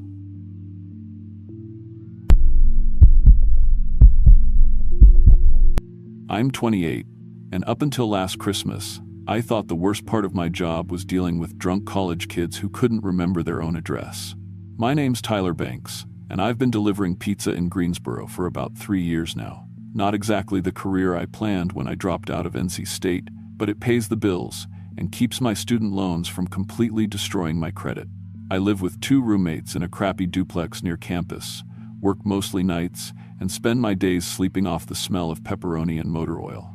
December of last year, my manager asked if I wanted to pick up some extra shifts covering deliveries out to Pinewood, this tiny town about 40 minutes south of Greensboro. Population maybe 650 on a good day, the kind of place where everybody knows everybody and strangers stick out like a sore thumb. The regular driver had broken his leg in some stupid accident, and they needed someone to cover the rural route through Christmas. I needed the money. My portion of rent was already 2 weeks late, and I had exactly $37 in my checking account. So I said yes, even though driving all the way out to Pinewood for a single delivery seemed like a waste of gas. The first few nights went smoothly. Pinewood sits in this valley, surrounded by rolling hills and patches of pine forest, connected to the main highway by a single winding road that cuts through farmland and old tobacco fields. Most of the houses are spread out along dirt roads with names like Old Mill Lane and Possum Creek Road, the kind of addresses that make GPS give up entirely. But the people were friendly, tipped well, and seemed genuinely happy to see a fresh face. I started recognizing the regulars pretty quick. Mrs. Henderson, who always ordered a large Supreme on Friday nights. The Davis family, who got 3 medium pizzas every Sunday after church. Old Mr. Patterson, who lived alone in a trailer and always wanted exact change. The work was actually easier than delivering in the city. No apartment complexes with confusing numbering systems, no parking nightmares, no sketchy neighborhoods where you worry about getting robbed, just quiet country roads, porch lights cutting through the darkness, and the sound of dogs barking in the distance. I started to prefer the Pinewood route. It was peaceful out there, almost meditative, after dealing with the chaos of college town deliveries all week. December 20th was when things started getting weird. I pulled up to the Henderson place around 8:30, grabbed their usual large Supreme from the warming bag, and walked up to the front door. Mrs. Henderson answered before I could even knock, looking confused and a little annoyed. "Tyler, honey, what are you doing back here?" she asked, not opening the storm door all the way. "You already brought our pizza an hour ago." I stared at her, holding the pizza box. "Ma'am, this is my first delivery tonight. I just left the shop 20 minutes ago." "No, you were definitely here earlier," she insisted, reaching into her pocket and pulling out a receipt. "Look, you signed this yourself." She held up the slip of paper, and sure enough, there was my signature. That same sloppy scrawl I'd been using since high school. But I had no memory of being there before. "Mrs. Henderson, I promise you, I haven't been here tonight. This is the first delivery on my route." I checked my delivery log on my phone, scrolling through the night's orders. "See? Your address is number 1 on my list." She looked at me like I'd lost my mind, then down at the receipt in her hand. "Tyler, I watched you walk back to your car. Same red Honda, same pizza uniform. You even made that joke about the weather being too warm for December." The thing is, I had been thinking about how unusually warm it was for December, mid-60s instead of the usual 40s. But I'd never said anything out loud about it. I ended up giving her the second pizza for free, mostly because I didn't know what else to do. She accepted it but kept looking at me strangely, like she was trying to figure out what kind of scam I was running. On the drive back to town, I called the shop to ask if there had been some mistake with the orders. Maybe they'd sent someone else out earlier. But Marco, the night manager, confirmed that I was the only driver covering Pinewood, and their system showed only one order for the Henderson address. The next night, December 21st, it happened again, this time at the Davis house. Mr. Davis came to the door already counting out exact change, thanking me for coming back so quickly. When I told him I hadn't been there before, he got this look on his face like I was trying to pull some kind of con. "Son, you dropped off 2 large pepperonis not 30 minutes ago." My wife's still eating her second slice. Through the window behind him, I could see Mrs. Davis sitting at their kitchen table with a half-eaten slice of pizza in front of her. "Sir, I swear on my mother's grave, this is my first stop tonight," I said. But he was already shaking his head. "Look, I don't know what kind of game you're playing, but I'm not paying twice for the same order." He started to close the door, then paused. "Though I gotta say, you seem different than you did earlier. I don't know, more nervous or something." That comment stuck with me. More nervous. What had the other Tyler been like? Confident? Relaxed? I spent the rest of my shift trying to remember every detail of my interactions with customers. wondering if I was having some kind of breakdown or blackout episodes. But I felt fine, tired, sure, but not sick or confused, just really freaked out. By December 22nd, I was dreading the Pinewood route. I'd started keeping detailed notes about every delivery, times, addresses, what customers ordered, what they wore, what we talked about. I figured if I was having memory problems, at least I'd have some record of what was actually happening. But when I got to Old Mill Lane that night, things got a whole lot worse. I was walking up to the Patterson place when I saw movement near the side of the house. Someone in a red pizza uniform just like mine, walking away from the front door and heading toward the road. The figure was maybe 50 yards away, partially hidden by the shadows from Mr. Patterson's big oak tree, but I could clearly see it was someone my height, my build, wearing the same uniform. "Hey!" I called out, but the figure didn't respond. It just kept walking, disappearing into the darkness beyond the reach of the porch light.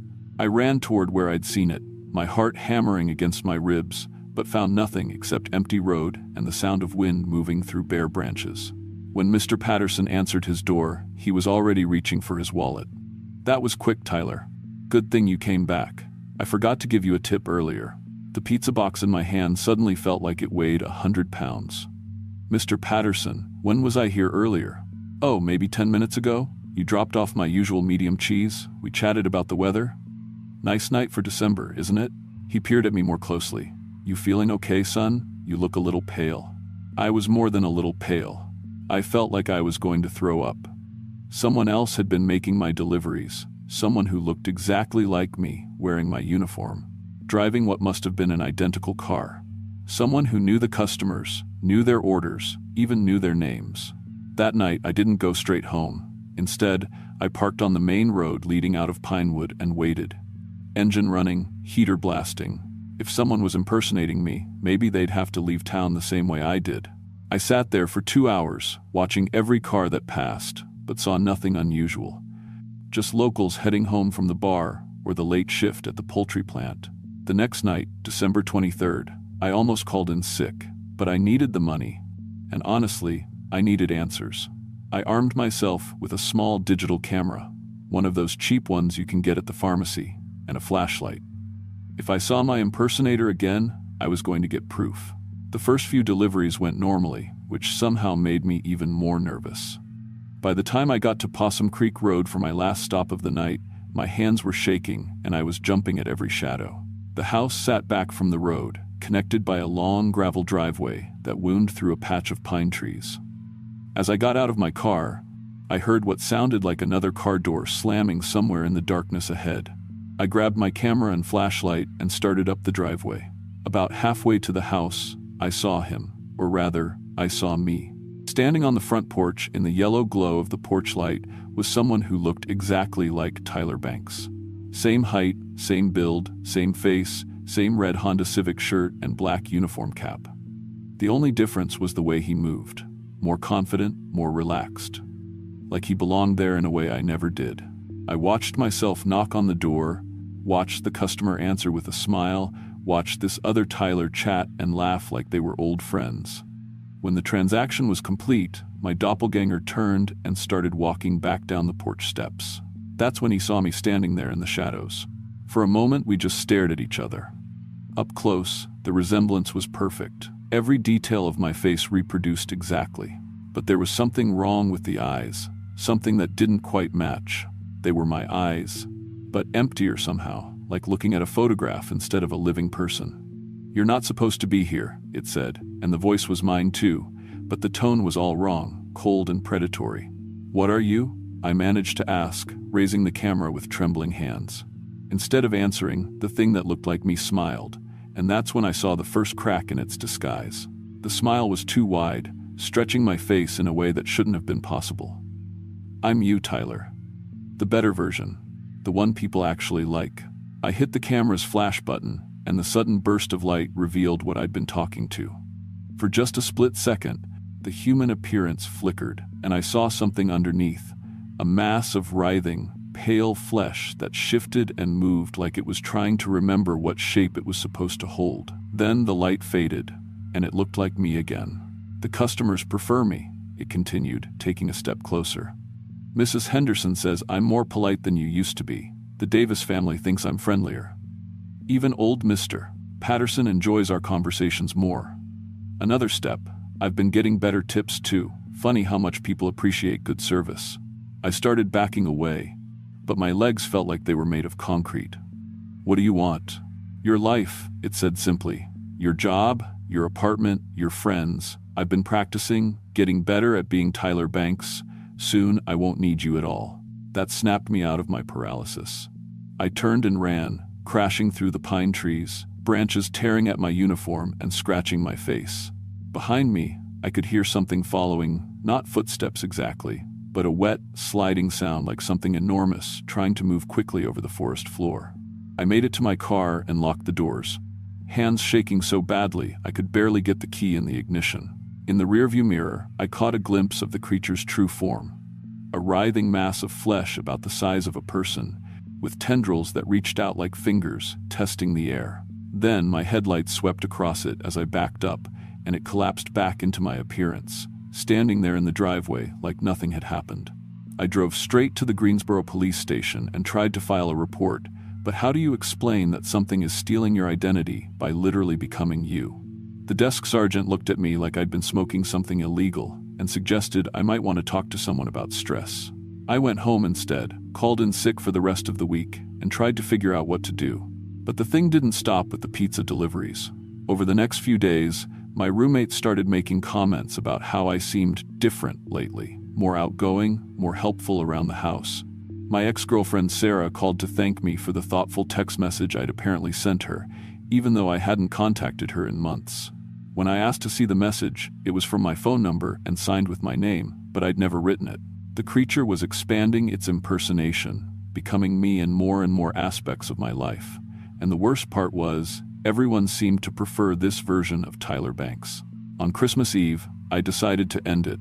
I drove back out to Pinewood, armed with every camera and recording device I could borrow, determined to get proof of what was happening. If I could document the creature's existence, maybe someone would believe me. I found it at the pizza shop, standing behind the counter in my uniform, chatting with Marco like they were old friends. When Marco saw me come through the door, his face went through a series of expressions: confusion, concern, then something like fear. "Tyler," he said, looking back and forth between me and my imposter. "What the hell is going on here?" The creature turned toward me, still wearing my face, and smiled that too wide smile. "Just a little family reunion," it said. "That's not Tyler," I told Marco, pointing at the thing behind the counter. "That's some kind of... I don't know what it is, but it's been impersonating me for weeks." Marco stepped back, reaching for the phone. "I'm calling the police. This is some kind of sick joke." "Go ahead," the creature said. "Call them. Ask them which Tyler Banks has been making deliveries for the past week. Check the security footage. Look at the delivery logs. I think you'll find that I'm the one who's been showing up for work." And it was right. When the police arrived, they found that the security cameras showed my face on someone who'd been working regular shifts, someone who'd been polite to customers and efficient with deliveries, someone who'd been a better employee than I'd ever been.